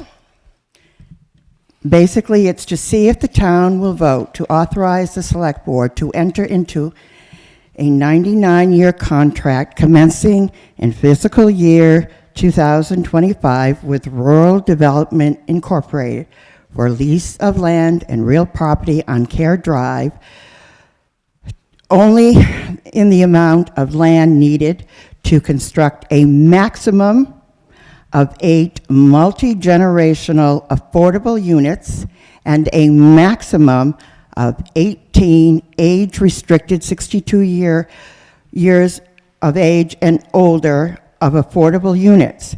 No additional land on Care Drive will be leased to RDI for any purpose, or any additional affordable units be approved on that site. There is extra land there, and they might want it. All costs, and this is something that came directly, this particular part came directly from the meeting that I attended, the informational meeting. It took 3 questions because the age appropriate or the age restricted units they're not all updated. People who are living there can request modifications to their apartment so that they can age in place. Sounds great, but when 3 different people asked who's going to pay for the changes, We got a variety of answers, but finally, RDI said they would pay for it. After all, this is low-income tenants. They originally said it would be split between RDI and the low-income tenants, which didn't make any sense. But finally, they said they would do it, but that might or might not get into it. So, in addition, that all costs associated with upgrading the senior units with changes for aging in place will be paid for by RDI at no additional cost to the tenants or the town of Erving. And I put in a negotiation will be completed by September 30th, 2024, which is the last day of the budget, the federal budget for this year, because it changes October 1st. And the reason I put that in is when I was asking questions, I went up, I got the whole packet sent to me. I went up to the town hall and I asked additional questions. One of my biggest concerns is if they build any more than what has been proposed, because this is at the beginning of that whole acreage, they're now on our aquifer.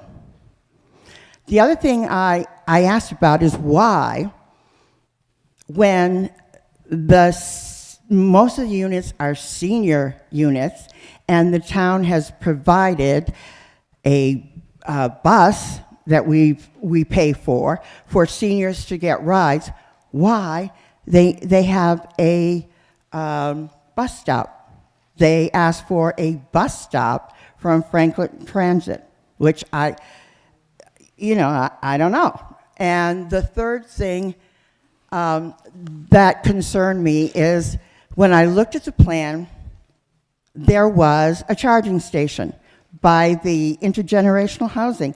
And I said, but our library, I mean, it's stone's throw away, has a charging station. Why do you have to put this in? And they said to me, government regulation. So although RDI is a 401c or whatever the heck it is, they're basically a government, and they're going to get most of the grants from the federal and the state government. So I think we need to have some parameters about what the selectmen do, rather than give them, say, go ahead and do that. I know that it has been done that way before. I just am not comfortable with doing that way now. Too many blank spaces on the contract for me to feel comfortable with. Mr. Moderator, excuse me, may I have clarity on what the motion actually was? Because there was motions and commentary, and it's very unclear. Right. I have it. Yeah, I need to be able to write it down. Yes, I have it written down, and I will give it to you afterwards. Donna told me I had to. So precisely, how does you're at the comma right after Care Drive in the fourth line? That's where your amendment starts. So what are the words being inserted? Okay. From there on. For lease of land and real property, because I added land and real property on Care Drive, to only the amount of land needed to construct a maximum of 8 multi-generational affordable units. This is all on their plans, by the way. This is not my invention. This is what they presented to the town. And a maximum of 18 age-restricted to 62 years and older affordable units. No additional land on Care Drive will be leased to RDI or additional affordable units approved on that site. All costs associated with the upgrading of the senior units for changes for aging in place will be paid for by RDI and not the tenant or the town of Erving. And negotiation will be completed by September 30th, 2024, the last day of the federal budget for 2024. And that, that ends your amendment with no further of the language. So we strike everything after that comma where Care Drive is, or we insert a comma and add all that.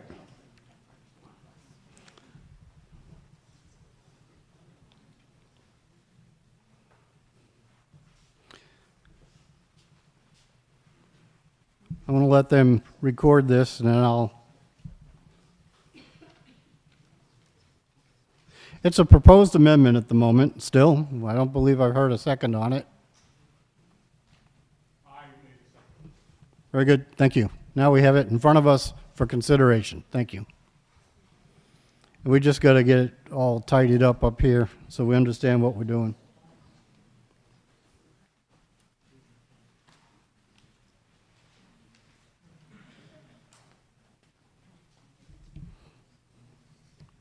It's a lot of words. But they're very specific words.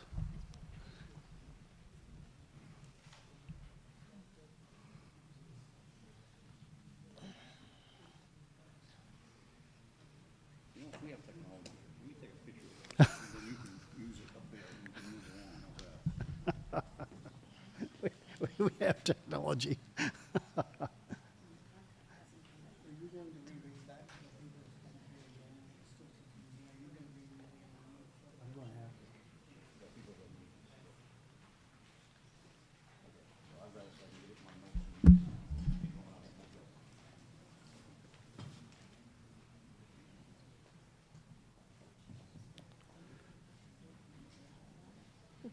I'm gonna do it now.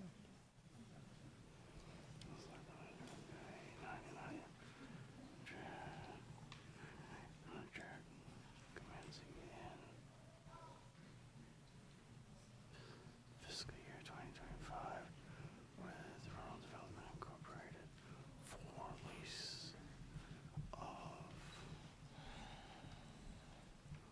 lease of. So the word of is where it changes.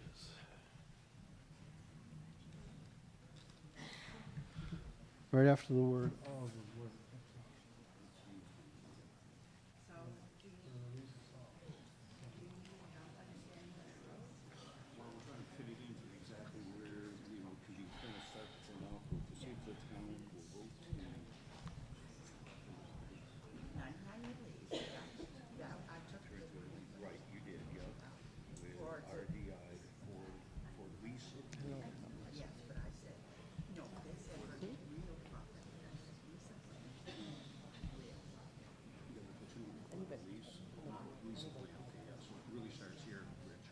But we don't want to lease them the land. We're not leasing them the land. Well, it says for the lease of land or real property. That's what she wants to make the amendment for. Right, we're only leasing them the right to build real property. We own the land.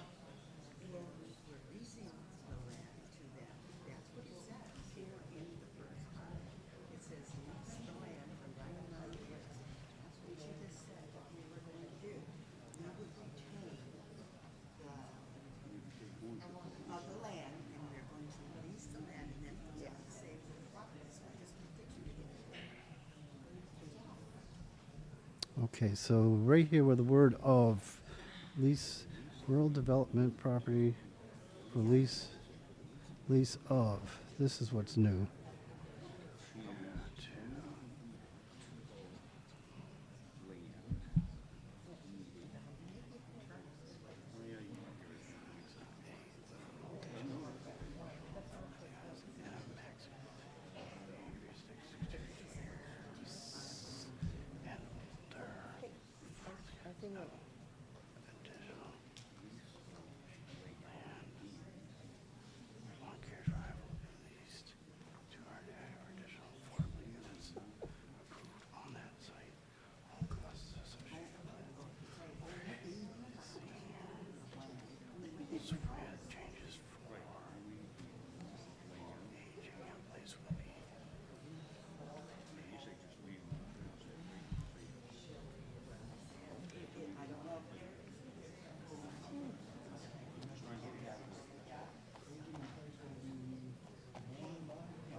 Just like it reads, paid by.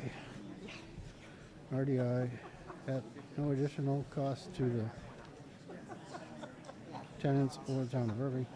Negotiations will be completed by September 30, 2024, the last day of the federal budget for 2024.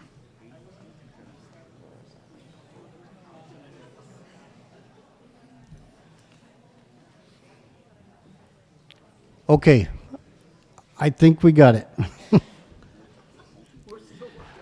The amended Article 24 would read like this. To see if the town will vote to, or the proposed amendment, I should say, to see if the town will vote to authorize the Select Board to enter into a 99-year contract commencing in fiscal year 2025 with Rural Development Incorporated for the lease, where I made a mark here, for the lease of land and real property on Care Drive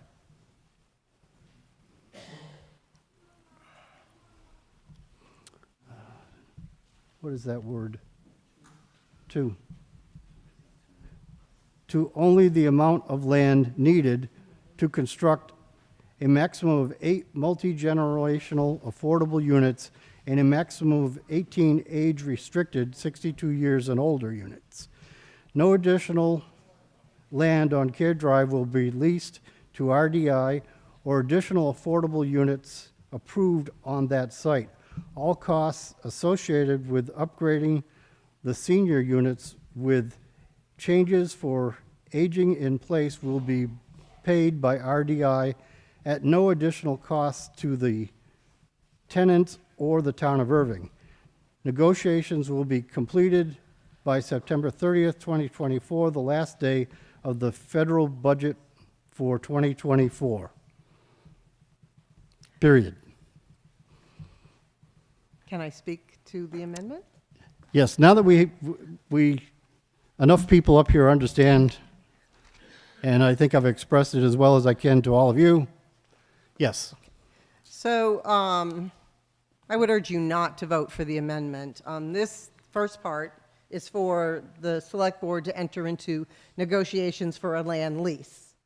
Articles 25 and Articles 25 deal with the parcels in question. But I think we should probably talk about it just so it clears some things up. So what we did was a request for proposal, right? You can't subtract or add things after you've awarded a request for proposal. What the person who does, what the person who submits, what RDI submitted is what they have to build, what they guaranteed us, okay? If they don't do what they said, they're in violation, and there's all sorts of legal stuff. So, I mean, it's only going to be 18 one-bedroom units for senior housing and the 8 units for the multi-generational. That's all it's going to be. Now, the concern about additional land and them creeping on that isn't going to happen either, because the next article, it clearly defines what we're going to be leasing, which I know some of you can't see it, and I'm struggling here with my glasses on, is parcel Lot A, which is the 2.059 acres, and Rich is being our Vanna White there, and Lot B, which is the 2.158 acres. So one of the things that I think the senior housing was most pleased with was we didn't define the number of acres when we did the RFP. But we met a number of times with RDI, and they said, well, we only really need this. And we were like, awesome, because we want to save the rest for whatever the future of the town wants. So we have been working with them to make this happen. So in my opinion, we're going to set the parameters of what they can build on in the next article. This is just for the Select Board to negotiate. When you put a timeline like the deadline she has of this September, it's not going to work because things just don't move that quickly. They just don't. So I would be concerned that we would be dooming the project that you approved even before it got started. And as far as the bus outlet, which is the funny little line over there, the Franklin County, the FRTA, has a bus stop currently at Sem Drive. But they would move it or made an additional stop over at the housing and the senior center, which would benefit many people, just not those that are living there. Maybe somebody wants to go to the library, they catch the bus, they go to the library, they get on the bus, they go home.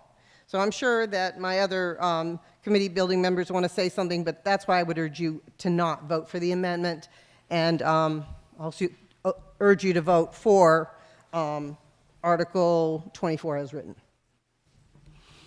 Okay. Hey, Bill. How you doing? Yes, please. Bill Benbury, Senior Housing Committee. So I would also urge you not to accept the amendment put forward. The reason being is that we've had meetings with the select board, and Scott Bastarash, Selectman Scott Bastarash, has been appointed by the select board to meet with RDI and to determine the parameters and the conditions of the lease that that we're going to hopefully move forward with, and those issues have already been discussed. And Jackie, can you come up and add something to the deliberation on the housing? About right, the parcels? right. And then, so if you have any questions on the next article for the parcels, we can talk about it then. But right now, for the land lease, Right now, we're talking about the proposed amendment Right. to Article 24. Right. I haven't got lost yet. Sometimes I do. Further question and or comment on the proposed amendment to Article 24? Yes. Another one of the fine people who filled in for me at a special town meeting when I was, company sent me away knowing that I had a meeting. I did a terrible job. I watched the video. You did good.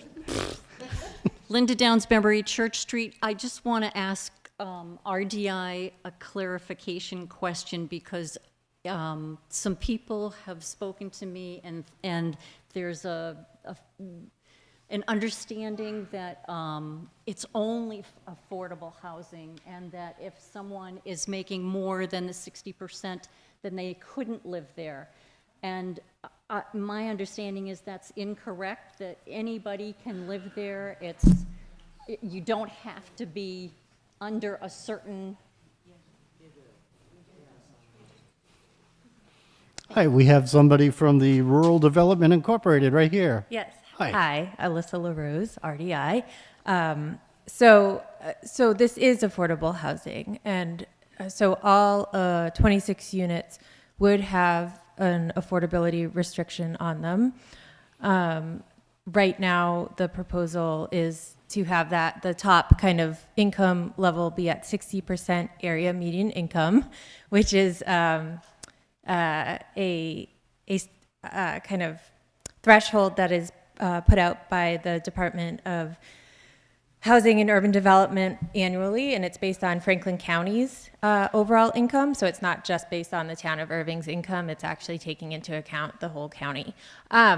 What we have proposed is to have tiered income levels. So there's mixed income across the units. And so some would be targeted to be even more affordable than that, and especially the senior units would have additional subsidies so that folks who are very low income, maybe just earning Social Security, would be able to live there, and they would pay a portion of their income towards rent, but the subsidy would cover the rest of it.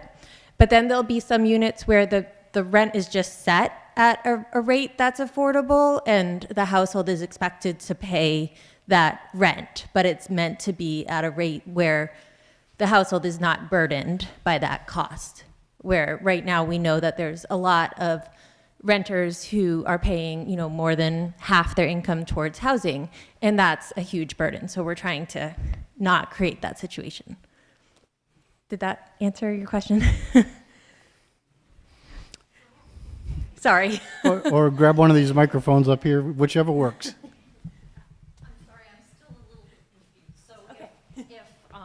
I've got a pension and I'm making more than the 60%. Oh, into the microphone, please. And I'm making more than 60%. Can I still live there? No? So I would just caveat that with the way that your income is determined is complicated. And so just because you have a pension doesn't mean you wouldn't necessarily qualify. So I can't answer your specific, but yes, if once you submit all the information that's required to apply for the housing, and you go through and see what your income comes out to, your annual income. If you are over that 60% AMI limit, you would not be eligible to rent an apartment. Senior housing with one-bedroom apartments, it's like, where's my drum set going to live and where's the band going to practice? Go ahead. So I wanted to address the question about the affordability. It's not low income, it's called affordable housing, and it's based off of the area median income, which changes every year. So currently, if you're one person, at the 60%, you can make $46,000 a year and you would qualify. Two people could make $52,560. At 50%, you could make $38,350, and two people could make $43,800. And at 30%, it would be $23,010 and then $26,280. So I don't want people to think that people in Erving couldn't afford to live here, because that's not the case. A lot of you make in that parameter, okay? We're considered a working class town. So even though if you made more, you wouldn't do this particular one, it was definitely appealed to a lot of people. And I do want to clarify that it's just not for Erving residents. I don't want to give that impression. But we are working to make sure that Erving residents would get local preference when they first open. RDI built the Sanderson Place in Sunderland, and they worked with them on that as well. So the first time around, we're hoping to get local preference. It's not up to RDI, it's actually up to the government, and you have to meet all these thresholds. But we're going to try really hard to make it happen. But I didn't want to give the impression that it would only be Erving residents. And I think we probably got off track, but... Yep, further question here? Yes. Come on down. So I guess that's the question some of us have in our minds is, what guarantee do we have? We're not able to look at the contract that the select board is going to take care of that for us, so we don't know what the contract, other parts of the contract. How are we going to be guaranteed that Erving residents will have first, be chosen first over people from, wherever, Holyoke, Deerfield, whatever? Will this end up being just a bunch of people from other towns and not really set up for Erving residents? Because like she just mentioned, she said for the first year. What happens after that? We don't see the contract. We don't know what the contract's going to be, to make sure, because like she just said, it's going to be basically the government that is making that choice. It's not going to be the people of Erving. Once they take over, we own the land, but they take over, what's going to happen there? That's not going to be our choice to make sure that people from Erving are chosen before someone from whatever town. And you are? Sharon King, 7 Pratt Street. Hey, Sharon. Thank you for the question. We have some guidance here. Answers? So this is a land lease. This isn't, the select board doesn't have the authority to set the local preference. This is just but contracts, once they work, it's open, some of it's open session. So you could go to the meetings, or you could listen and watch it live online. You could do a lot of things to have input. Your question about local preference is something that the state determines. And we are going to try very hard to make sure that it happens. It's really important to the Senior Housing Committee to make this happen, and we've been working on it for a long time. So I guess I would say have a little faith in us that we're going to do our damnedest to make it happen. But the question before you and the amendment before you is on the land lease. So Not on the contract, right? Yeah. May I- Yep, I see. Sorry. My comment's invalid. I saw a hand way down back. Are you still interested in participating? Come on down. And just a reminder, right now we're trying to discuss the amendment to the article and whether or not we move forward on the amendment. So go ahead. Kim Maylou, 6 East Prospect Street. My question is probably going to go a little further than the amendment, but if this passes and it goes through in RDI and we have all these multi-generational, who maintains the inside of these complexes, but who's maintaining the outside of the complexes? That's an interesting question. That's the reason why we wanted a land lease. It is going to be RDI. So if this is a tentative $15 million project. All right, that's what they're putting in. We're leasing the land. They're putting in $15 million. There is some contribution that the town has to do, but it can be in the form of infrastructure, which at this current political time, affordable housing it's a big ticket, so there's grants out there to do that, and the town might be eligible for that kind of grant money, so we wouldn't have to pay anything. But the grounds and the inside belong, RDI, it's their building. So, okay, so that leads me into my next, I have two more questions. If there's a $15 million grant, and then... No, that's their cost.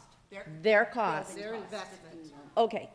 And then anything that might come in, we would have to apply for a grant, or we have to cover? No, I'm sorry. I'm thinking of the change orders that are going to come through at the end. So what we're doing is we're entering into an agreement with a developer, all right? We're not building this.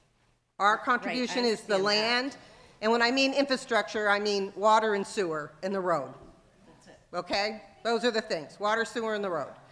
The building, all of that is theirs. They're developing it, they're paying for it, their change orders, all of it. This isn't a library project, this isn't a police station, this isn't a senior center where it's our building, not our building. Our land, their building. And I don't know if I'm saying this correctly, but Gina can come up, and she can explain some of the other questions that you might have. Okay, but also... May I respond to that real quickly? Yeah, we're getting a traffic jam on trying to explain things here, but go ahead. Let me just clarify, maybe this will help. We are not contracting RDI to build something for the town. We don't own it. They will. They're responsible for the construction, all of that. What the town is contributing is a land lease, if authorized. And if there are upgrades needed, like the sewer line or the water line, town infrastructure, then that's a contribution, whether we get grant money to do it or we come to the people and ask if they want to spend money on it. That's those where are I was the going with my question. those are the matching pieces that were discussed in multiple meetings in the past on what that might look like. Well, I'm sorry, I missed those meetings. I was away at work. So my next question is, if it's multi-generational and 3-bedroom, is there going to be a limit on the number of children that can be there, or will you have no say in that because this is going to be dictated by the government? That would be a health department. There's health and building codes about that kind of stuff. That's not something that's involved in. But all those children will go to school in Erving, correct? I can't say. I can't presume. Well, if they're elementary school. So you're talking 8 units, but I think we should let Gina, and I'm going to butcher your last name, so I'm not even going to try, but she is with RDI. Really close. It does rhyme with baloney. I'm Gina Gavoni. I'm the executive director of RDI. I guess I first want to just address the capital question that came up around change orders and the cost and sort of what we're doing here. And so tonight, basically, what we're hoping to get is, in a sense, site control, so that we can go ahead and apply for the capital stack that we need to build this project. So part of the negotiation with the state is that we will get enough funding to manage what we consider to be a manageable construction budget, which is immense, as you can all imagine, with the cost of building, materials, everything that's happened over COVID. Things are really, we're working with cost estimators, and we have a good sense of what that's going to be. We've also built in a contingency to deal with things like change orders. We will not move forward if we don't have the funding to build this with the cushion to actually complete it. With the fact that what we're applying for are capital funds, it's a combination of housing tax credits from the federal level, state tax credits, and other soft state subsidies that are sort of considered long-term grant loans. They are zero interest grants, loans that we take in that are more or less considered as grants that help us to subsidize the cost of each unit. With all of that, excuse me, with all of that, we have certain restrictions on what we can use. So if we actually end up with an extra dollar at the end of the day, we give that back, or the state allows us to keep that in reserves. So there is a really close control on the budget overall, how much we get, what we need to spend, and this we've done this type of work before. So I hope that answers that question. In terms of children and school children, I don't know if that's the best, if I'm the best person to answer that question in terms of where someone would go if they're a resident in town. They would go to Erving Elementary. I think just like any other Erving resident, they would have that right. She's concerned about the number of children. Yeah, I think it was stated earlier, but in terms of how many people would be allowed per unit, that is set by health code. That is something we would not violate. All right, the health code is not going to allow 5 people per bedroom. Okay. This hand was up first. Again, I'm going to try to draw this back and draw this in a little bit, in that we have a proposed amendment, and that's what we're supposed to be talking about, the proposed amendment, and then we can talk about the article, amended or not, thereafter. Yeah, I don't think this is about the proposed amendment. I'm just going to put this out, and maybe we can get to it later. It has to do with, is sustainability and what's happening in terms of solar use and that kind of thing being considered? That's my question. That's a good question for our RDI folks. Mr. Moderator, can I ask that we stay on point with the amendment? We can answer it later, but that has nothing to do with a land lease. And I would like, can we stay with the amendment? You know what? Let's do that, because we're going to get bogged down in the weeds. If we don't, we've gone off on too many tangents already. Related to the amendment only. Thank you. So I think the concern which caused the amendment is the vague language that's in the current article that says, this is subject to the select board's determination that the content is in the best interest of the town. It's vague, it's not specific. So I would just ask, could you explain what your vision is for the town, what you think the best interests are, and how this development ties into that vision?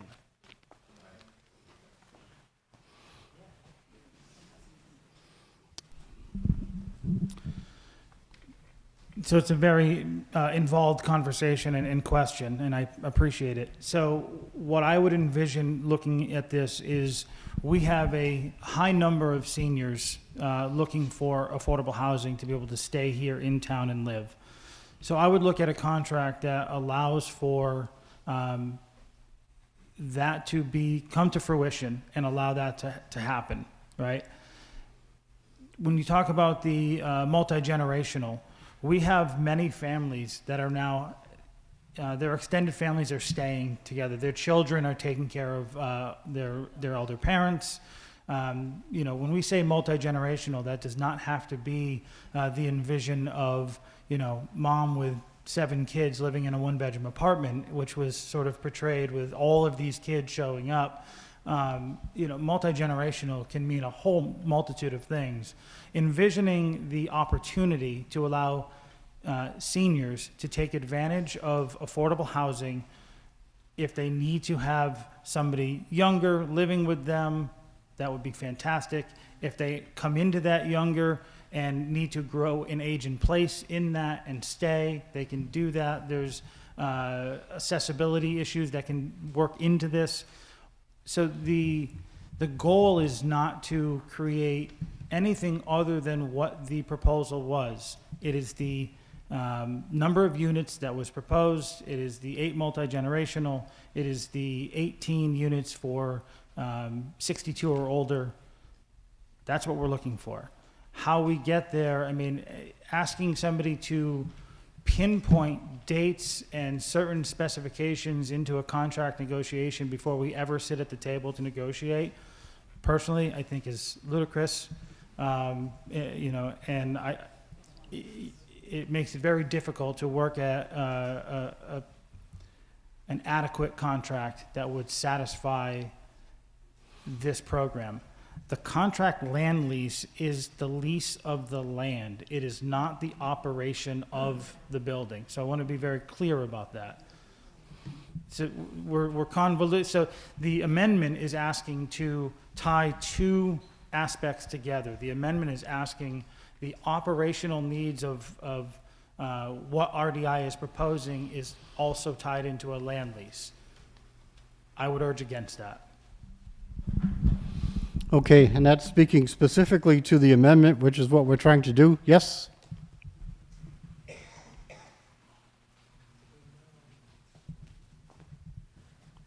Brenda Silva, Central Street. In regards to your amendment, I've been looking over all the other articles pertaining to this. In my world, anytime I lease anything, I have to pay for that lease. So I want to know what our town is going to generate for income with this lease. Not just tax revenue, but if you're going to lease this property to them and they're going to make money, I'm assuming that they're going to pay us for this lease, and nowhere in any of these articles does it say anything about generated income, especially on the one you're talking about now. It just says that you want us to give you permission to sign a lease for us, but it doesn't say anything about what we're going to get out of it as a town. So where does it say how much they're paying for the lease and what kind of income we're going to be generated that you're going to sign for us? Because this is our land too. And it's a good question. It's not necessarily related to discussion directly of the amendment, but please, if you have a... But it is, because I want to know if they're going to amend this, then they should have put in here from the very start that there is going to be generated income, and nowhere in any of these articles does it say anything about income. It talks about the size of the land, the size of the building, how many people are going to live there, but what about what we're going to make from this as a town? Okay. So, a couple things, just to clarify, we didn't make the amendment. The amendment was proposed from the floor. In terms of what the terms of the land lease will be, that has subject to negotiation. We have not negotiated. So we need the authorization to negotiate, which is what this is.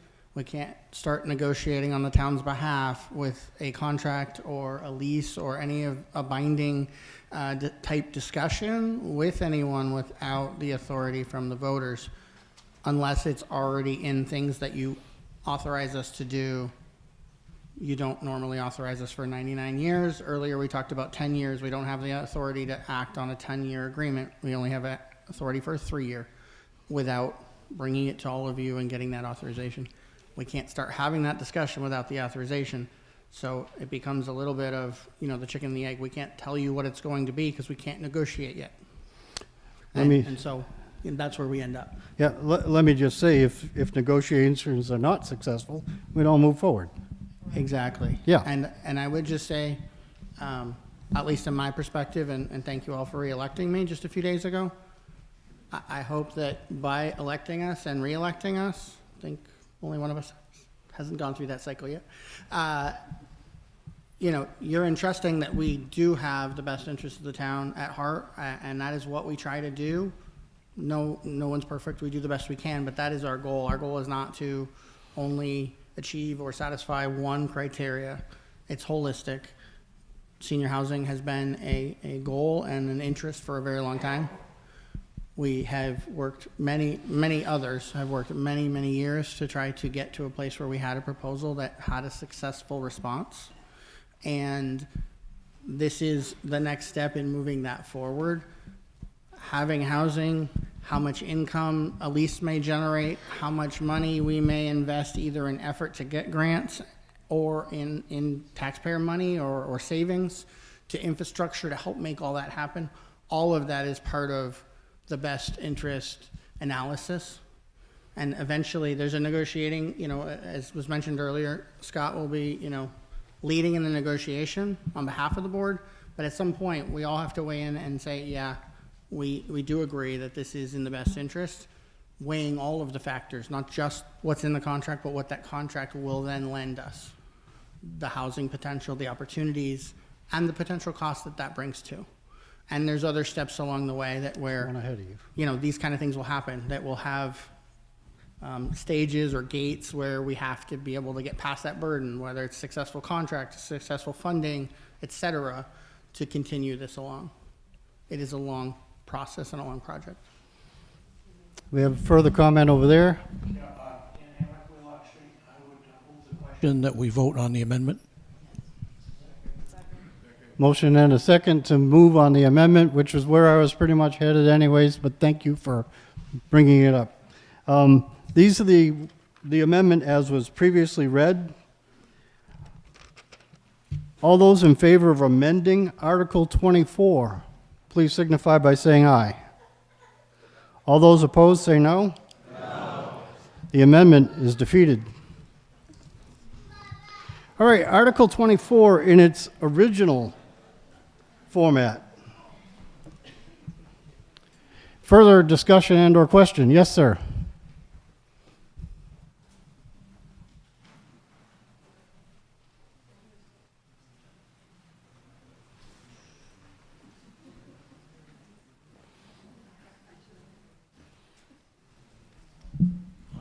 Dan Hammock, Wheelock Street. I come over here because when you're sitting up there, it's the perception that it's some official finance committee or select board opinion, and it's not. This is my opinion. I'd like to speak in favor of the project for a couple of reasons that people haven't brought up yet. I've been on the zoning board of appeals for a while. I think I was first appointed in 1972. Now Donna's here, I think, still. The law may have changed, but I'm not aware of it. Each town in Massachusetts is supposed to have, or can have, a certain percentage of affordable housing. We don't have in Erving whatever that percentage is at this time. If you don't have the correct percentage of affordable housing, someone can come in and apply for a comprehensive permit. That's another way of saying, take your zoning, throw it in the trash, we'll build whatever we want because it's affordable housing. With this, and you have no control over that. They just pretty much do what they want. Pretty much. For this project, we have a great deal of control over what's going in here. There is something to be said for affordable housing. I think I bought my first house for $8,000. I don't know how people getting out of school today can afford even to pay the rent. Used to be one guy would work, or father, mother, whatever, single mom, one person would work, pay enough for the house, the kids in vacation and college and everything. Now 2 people work or 3 people work like the hair's on fire just to keep up. So affordable is kind of a squishy term, like trying to get a firm grip on a handful of Jell-O. What's affordable? But it's difficult. We don't have the affordable housing we should have to prevent someone coming in to have a comprehensive permit. So wherever the people come from, people do need a place to live. So there's something good about that. And we do have some control. Yeah, zoning was one thing. You get around, you forget something once in a while, so I may be back. But that's one reason. But another thing, comes back to me, what Karen or Sharon came up with a good point. On the first round, Erving residents will likely, if they qualify, for a variety of reasons, they're the right age, the right income, they may qualify to go into senior housing. It's been an emotional thing for 20 years or more that people say, I grow old. I don't want to mow the lawn and shovel the snow. I can't. I want to live in Erving. I don't want to go live with my family in Minnesota. I want to stay here. So there may be some senior housing for Erving residents, but just so everybody's informed, the state has guidelines of how people get on a list to go into these housing. So it's not just a be-all and end-all. If I live in Erving, I'm growing old, I'll go live there. Just so that's for information. It's not speaking against the project, just so that people understand it. So, thank you. Thank you, Dan. All right, we've had a wide-ranging discussion of Article 24. You still have a hand in the air from 3 turns ago, so come on up. Thank you.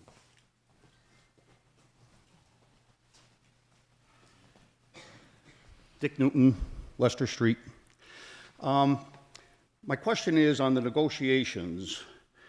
I know a lot of times when boards have negotiations, they go into executive session and the general public is not involved, can't even attend.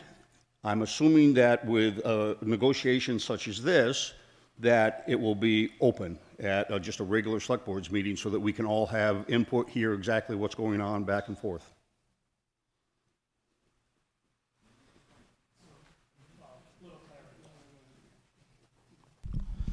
So a little clarity on that. Yes, it's public. I can't imagine that we would put it on a regularly scheduled meeting, which would take up a lot of the time, but it would be a posted public meeting that those could attend and listen. So we typically have a very packed agenda. To add a several hour, session of negotiation to that would not be prudent. It'd be scheduled for its own time and place typically.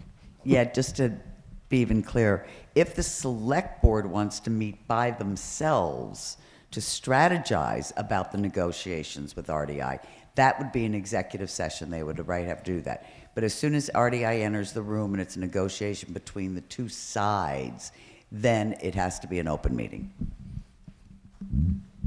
And I imagine if you're very interested, and very interested this is, you would attend those meetings and be sure you're heard and get your voice in at that time.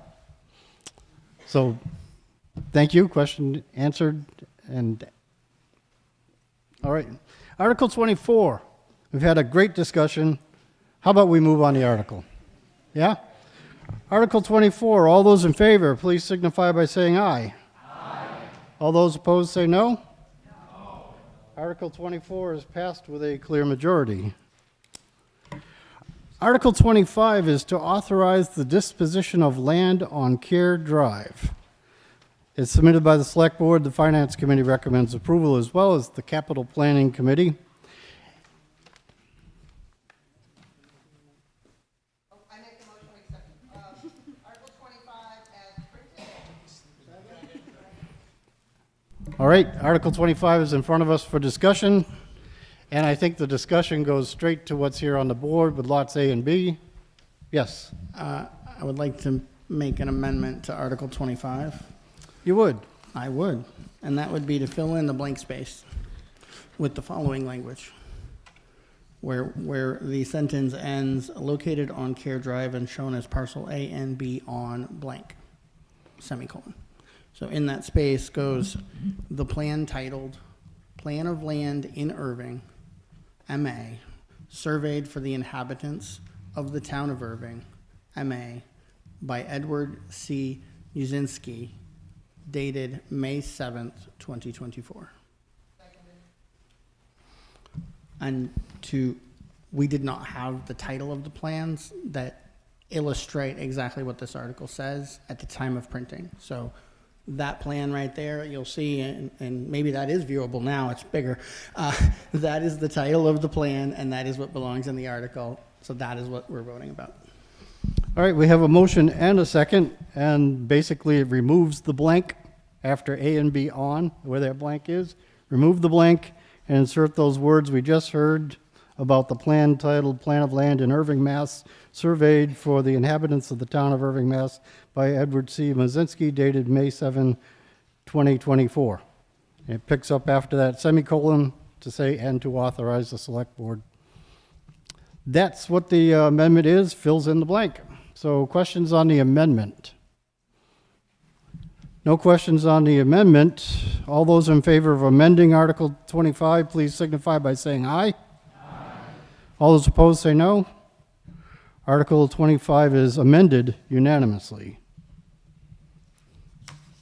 All right, the amended Article 25 is, in fact, this land related to the 99-year land lease as shown in those parcels. So are there questions on Article 25? No questions appearing. All those in favor of the amended Article 25, please signify by saying aye. All those opposed say no. Article 25 as amended has passed with a clear majority. Article 26 is the authorization for the acquisition of Parcel A. It's all listed out with a lot of words on the page, and it ends with submitted by the Select Board, and the Finance Committee recommends approval. We have a motion and a second, puts it in front of us. Yes, sir. Make a motion that we amend Article 26 by inserting the following language in the first sentence. After the word "or otherwise," comma, add "for general municipal purposes or development," comma. And so that first sentence would read, "To see if the town will vote to authorize the select board to acquire by eminent domain or otherwise for general municipal purposes or development on such terms and conditions as the select board shall determine the following described parcel." Continues from there. All right, so this clarifies the purpose of what's going on here. General municipal purposes or development is the inserted words. Proposed as an amendment and seconded. Did I hear? I heard a second, right? Yeah, thank you. I did hear a second. All right, discussions on the amendment and what it does. Yes. On the amendment. So the insertion of those words. Okay. No questions appearing on the amendment. All those in favor of amending Article 26, please signify by saying aye. All those opposed say no. Article 26 is amended. How did it pass? Clear majority. I heard something, but didn't quite register it as a vote.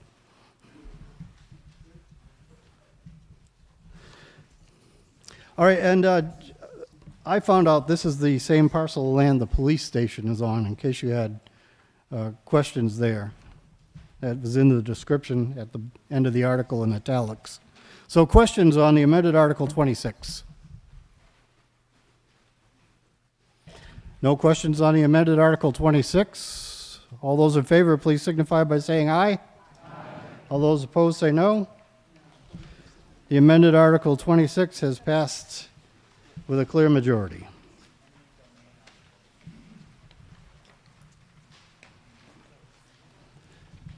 Oh, all right, I need 2/3. Let's vote on that again, even though I know it was only one voice. It was one dissenting voice. It was one dissenting voice. We achieved our 2/3. Okay, Article 27 is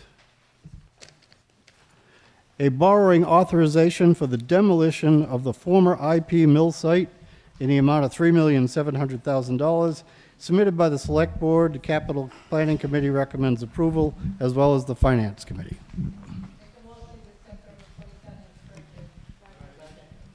A motion and a second puts it in front of us. Yes, sir. Well, I was going to say that was my last amendment last time, but it's not. Ish. I'll make a motion that we pass over Article 27. We have a motion and a second, and the reason is because it was defeated in the ballot by 2/3, roughly. It's a two-part process, and the first part was on Monday at the election, where there was the question about this, and that was defeated. So without both, it doesn't move forward.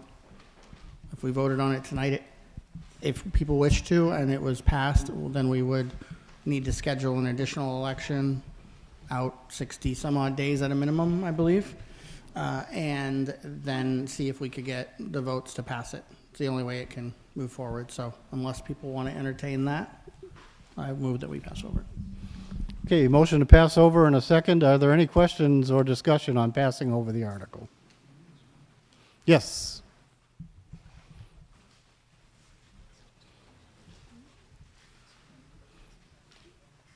Welcome to the front. Tom Glennon, 6 Prospect Street, Heights Lane. Hey, Tom. Hi. Relatively new to town. Okay, I have some questions about this plot of land, and maybe General Counsel can answer this question for us. Or Select Board. Is this current plot of land under any sort of insurance policy right now?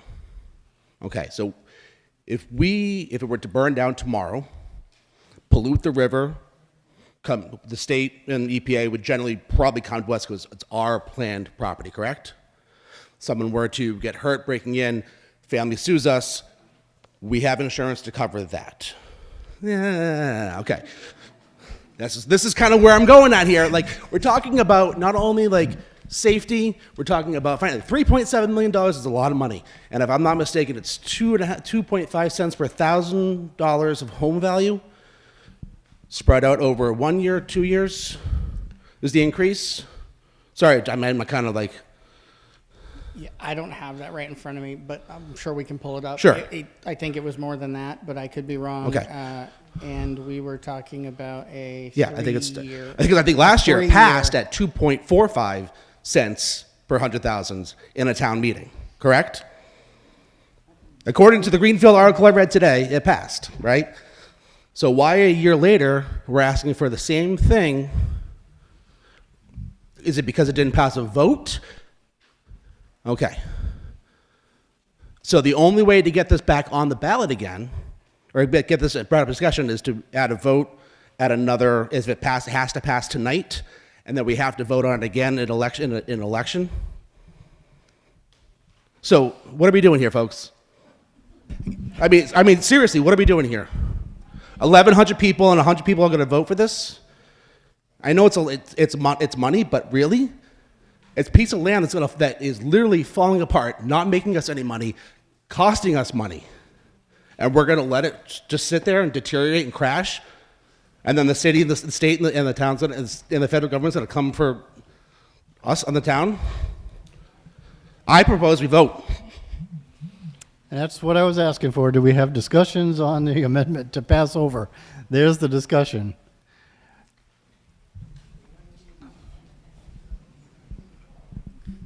Give me just a second. I want to answer that accurately. The questions that were in there. It's not in that one. That's the wrong warrant. Do you?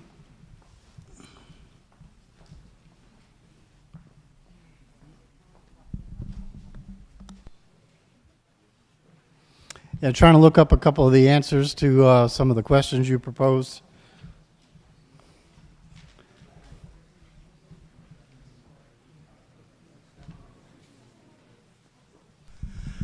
Okay. Thank you for filling me in on what I was missing. So I think there's a couple things being confused. There was a mention of 2.4 million at a special town meeting. That was defeated. That was an override, and it was for operating budget. It was not for the IP mill. So this is the first time we're bringing this amount as a debt exclusion, slightly different, but same idea, right? Except this is spread over 3 years, and goes away after that versus an override, and to deal with this situation. And I cringed and went about the kind of insurance and liability related questions because, well, I'm not a lawyer and I'm not an insurer, and I'm sure the insurer is trying not to be on the hook for all of it either. And I wouldn't want us to have to deal with the liabilities that could incur, because those things that you brought up, very expensive, potentially. Very much more than this, potentially. So there's a discussion inviting us to defeat the amendment to pass over and actually consider the article. Yes.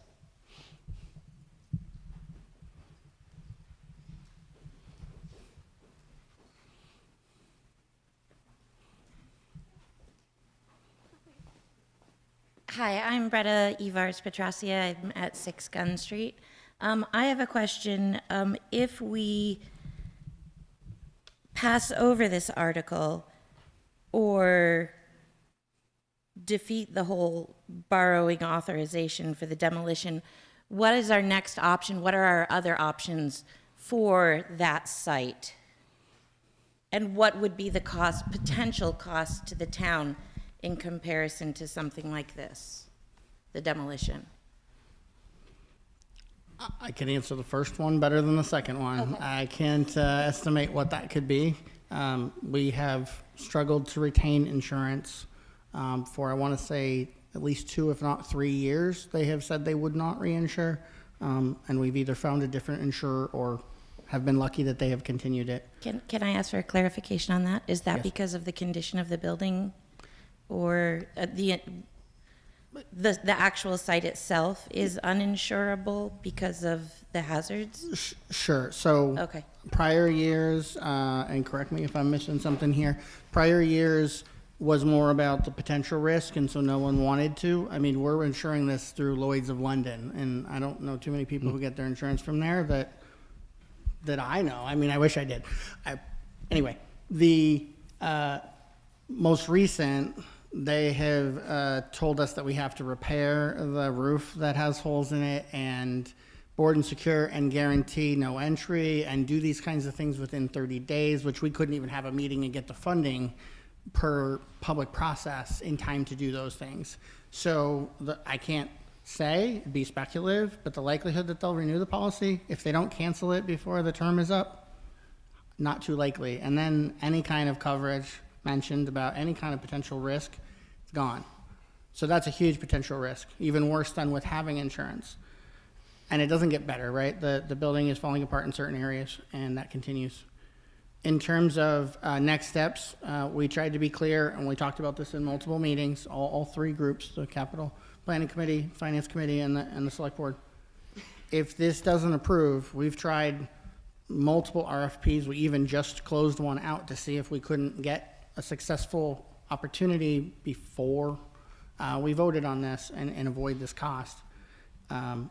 We will, if it is defeated tonight, proceed with requesting that the treasurer auction the property, which is within her authority. Because at the very least, if it isn't on our books, it isn't our insurance. And as simple as that sounds, we can't find anyone who wants to offer value in an RFP process or a bid type process that we can sell that property. So we can demo it and then see what we can do to try to bring in business with a clean site on our dime. And if not that, then I think our opinion, and I'm going off of this, so it's me, but is the best interest of the town is not to own this anymore. No matter if that's for $1.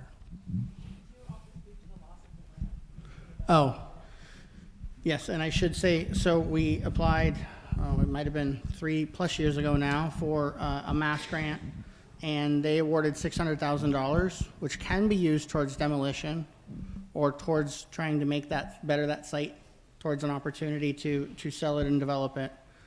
If we don't have funding and move forward with it, that grant will be pulled. We've been extending, and they've been working with us, but at some point they have to give that money to another city or town that has an opportunity that can move forward. Okay, and just for clarification, because there was conversation, how much was that grant for that we? The grant we have is $600,000. Okay. And that is included in the estimates here. So it's 3.7 estimated from the town and 600 with the grant. So the total is 4.3, but the taxpayers would burden the 3.7. Okay. Approximate. Thank you. All right, let's, right here, somebody new, hi.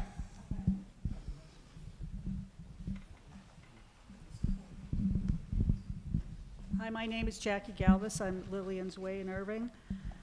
My question is, correct me if I'm wrong, but I think I read that if we do go ahead with the 3.7 million, with the 3-year debt exclusion, our taxes will go up for those 3 years, but then they'll come back down to the original tax? Well, right, I hear the question, and I will call on you, Jackie, to help us out as our principal assessor. It will go up according to the debt we have to pay and the interest on it for the 3 years. That's how much the taxes will go up. That will be distributed amongst everyone. When that 3 years is up and we've paid the debt, Yeah. they will go down by the amount we were paying the debt. But what your taxes will be won't be what they are this year or the year that it starts, because too much changes, right? Values and the budget may increase, and so it wouldn't go back to what it was 3 years prior, but it would go back down by the amount that we excluded to pay for that. Okay. Does that make sense? Yes, it does. Okay. So, after listening to you about paying the insurance, having to pay to repair the roof, having to put money into an uninhabitable building, it makes sense to do this, to spend the end up being 3.1 after the 600,000. 3.7. 3.7, that's plus including interest. the 600,000, okay. It would make sense to pass the 3.7 and stop putting money into a building that we're not going to use anymore. So, Okay, so here's a person in favor of defeating the amendment to pass over Yes. and moving forward with a vote on the article. thank you. Yes. So, again, related to whether we pass over or not,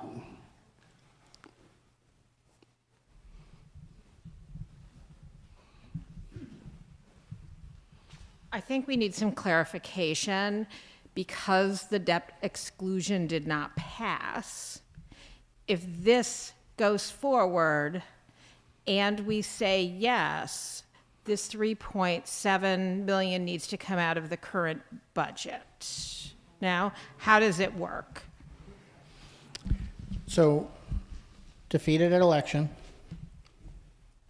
two-part process. If it was approved, if it was passed tonight by a majority, then because it's a two-part process and both have to pass, we would have to go and hold a special election or a special, ballot.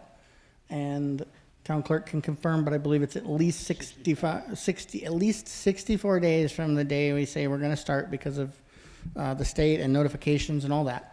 We would then hold another election with just that question. If that then passed as well, and I think that's 2/3, it is 2/3 for the vote. No, not tonight. The one on the ballot is a 2/3. The one tonight is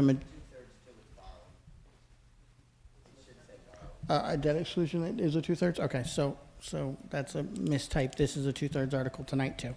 2/3 for both. If both passed, we're at least 2+ months from now, and we have it. It passes there too. What this authorizes us to do is go borrow enough money to do this for 3 years, execute the project, and increase the taxes each year for 3 years, the amount needed to pay the principal and interest to pay it off in those 3 years. It does not change what we just approved for a budget for FY25. It is in addition. That's why it's called an exclusion. Okay. It's excluded from our regular budget, and when we pay it off, it goes away. Okay. So it would be helpful to know what that valuation, even with the 2.5, how much that would be with, I don't know about everybody else's taxes, but mine just went up 20%. And so, So now I will call. But I just want Jackie, to who has been ready But I do to. want to point out one other clarification. The second to last sentence in the article information says, if approval of this article at the town meeting or the ballot question at the town election fails, then the Select Board, Finance Committee, and Capital Planning Committees will request the treasurer to auction the property to the highest bidder. Are you saying that if this passed tonight, even though the election said no, we would not do that yet? Because it's got an or in there. Yes, it does. I would say we all said, everybody at this table said that. Would we all go back to a ballot one more time and see if we could get it passed? Or support doing that? Okay. If the voters tonight say yes, then we'll bring it back one more time. I would presume if it failed again, then we would proceed at the election. at And the if there's ballot. no override, how do we pay for it? We would proceed with auction. If there's no override, we have no money to pay for it. Okay, so it's really an aim to go for. Yes. All right, Jackie, I've had you in my radar throughout this because I know you can add clarity. Thank you very much, Jackie. I actually had my hand raised for another question, but I'll clarify the other question first. So this is a rough estimate because I'm using figures from fiscal year 24 valuation, and yes, your values are going to go up again. I'm just warning you ahead of time. Everybody wants to live in Erving, and they're paying outrageous prices.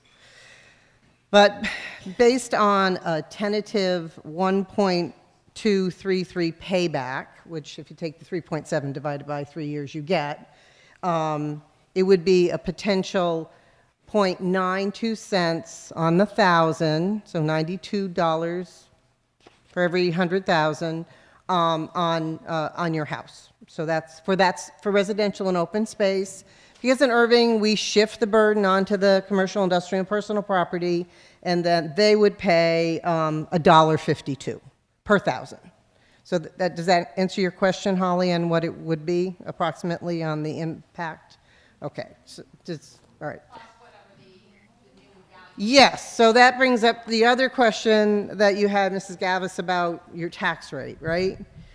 We're allowed to raise it up to 2.5 plus new growth every year, okay?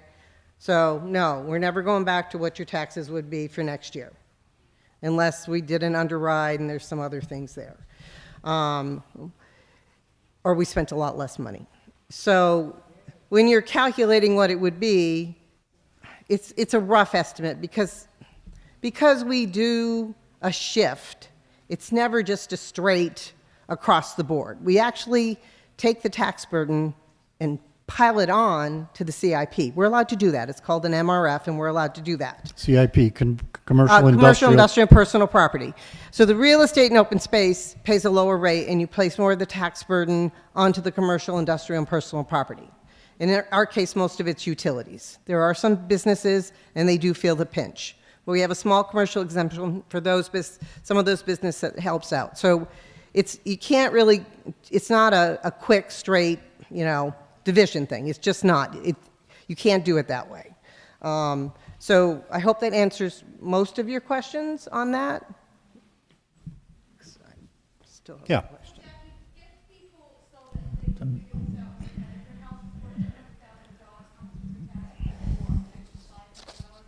Well, no, if you had a $300,000 home, it would go up a shade under $300 for the year.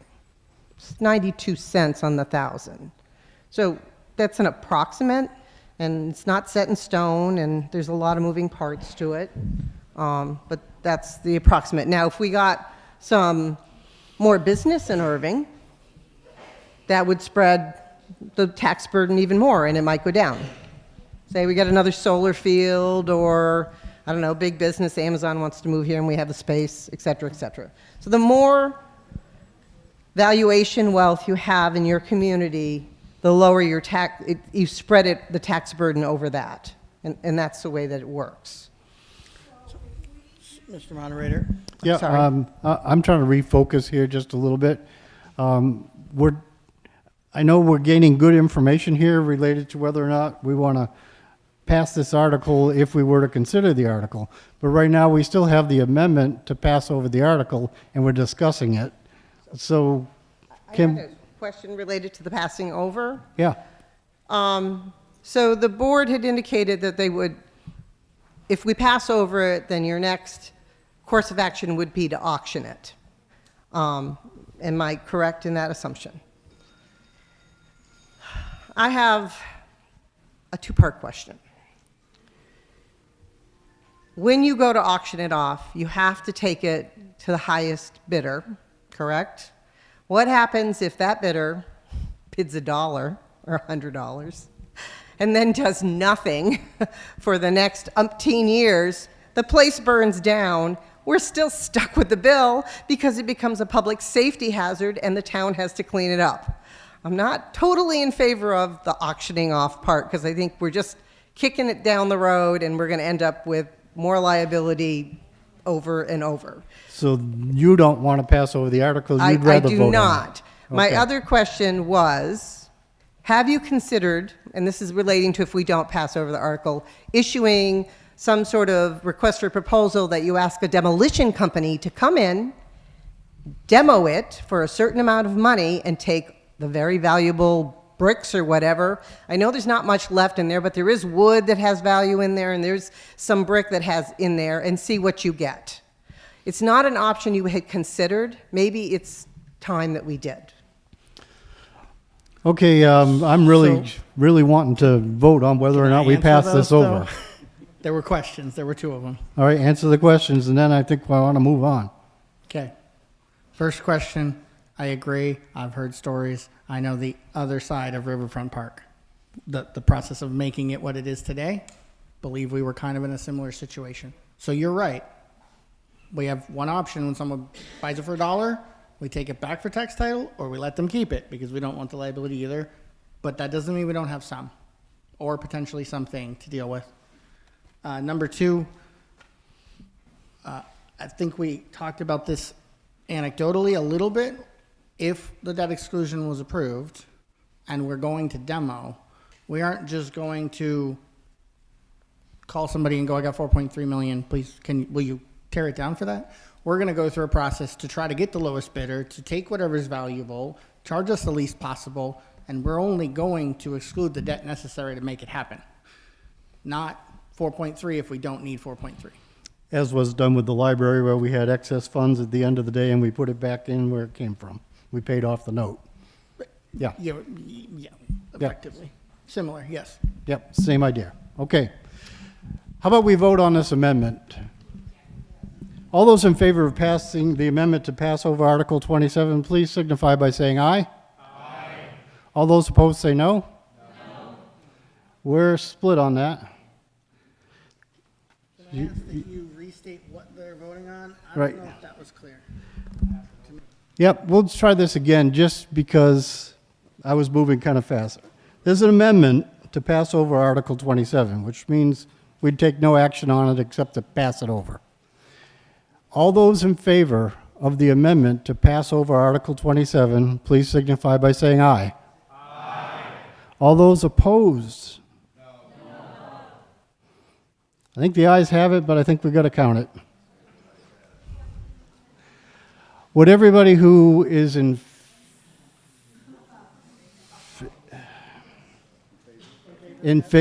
favor of passing over Article 27, please stand and be counted. Passing over means we won't vote on the article tonight.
Let's take a break for just a split second. All right, sit down. We're gonna try this again because I think there's some lack of clarity. There's some lack of clarity about what we're doing.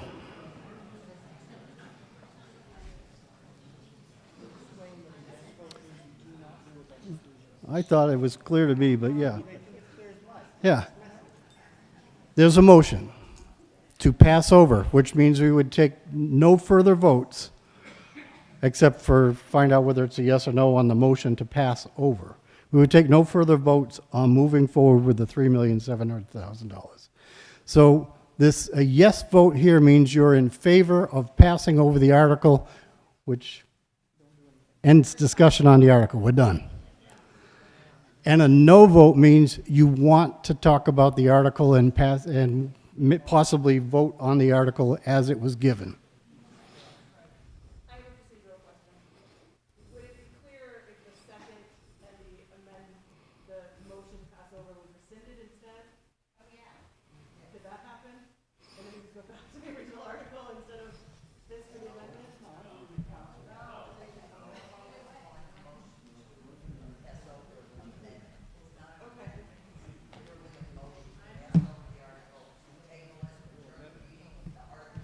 Donna just put clarity on the whole thing. Stop calling it amendment.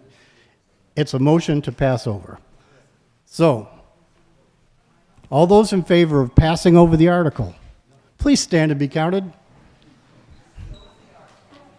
Yeah, this would kill the article. We'd be done.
We're in the same department. Okay, you may be seated. We have an agreeing number.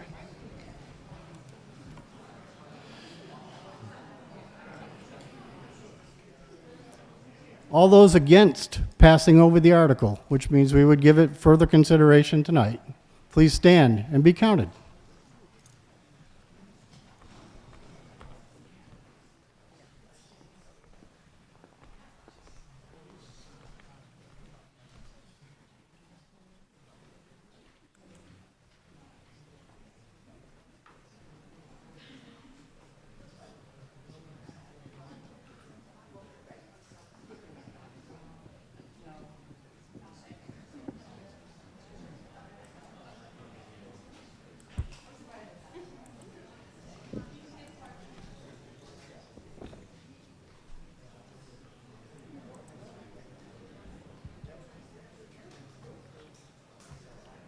All right, we have agreeing numbers again.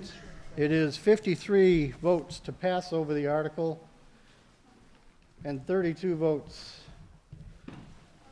to not pass over the article. So the article is passed over. Whew. I'm sorry that took so long.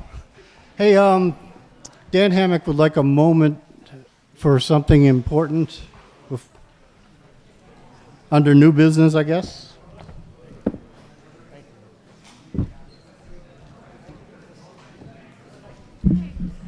We've been here a long time. I'll talk fast. I put on the note to Rich Peabody, this will take only 1 minute or less. A few of you already know this, other people have no idea, but I would ask that you always, when you're here, look to the future. The reason is, it was about 35 years ago, a railroad company came here. They bought some town land for $125,000. They bought other land also. They were going to have this be a hub for all of New England. They were going to bring out new cars in here on trains, truck them all over the place on those car carrier trucks. We sold them, and I was here 35 years ago advising people to sell the land for about $125,000. About 10 years later, the railroad came back and said, let's see, we don't want to do that anymore. We're not going to do it. It wasn't financially to their advantage. Would you like to buy the land back? So I was helping negotiate at the time. Well, it was really valuable to you, so it was worth $125,000. We don't know what we're ever going to do about it. Maybe future use. We'll give you $100,000, and they agreed, give or take a few. My numbers may be off by a little bit. They're close. And they gave us additional land. Because people at that time looked to the future, we have a place for senior housing and affordable housing. We have a senior center on that land. The land that Bill worked with for the library is a separate piece. The people didn't want to sell right then, but we acquired that too, and we built a library. So looking to the future is a good thing. My minute's almost up. This is just an informational thing. We start working as finance and capital planning, select board, and all the department heads.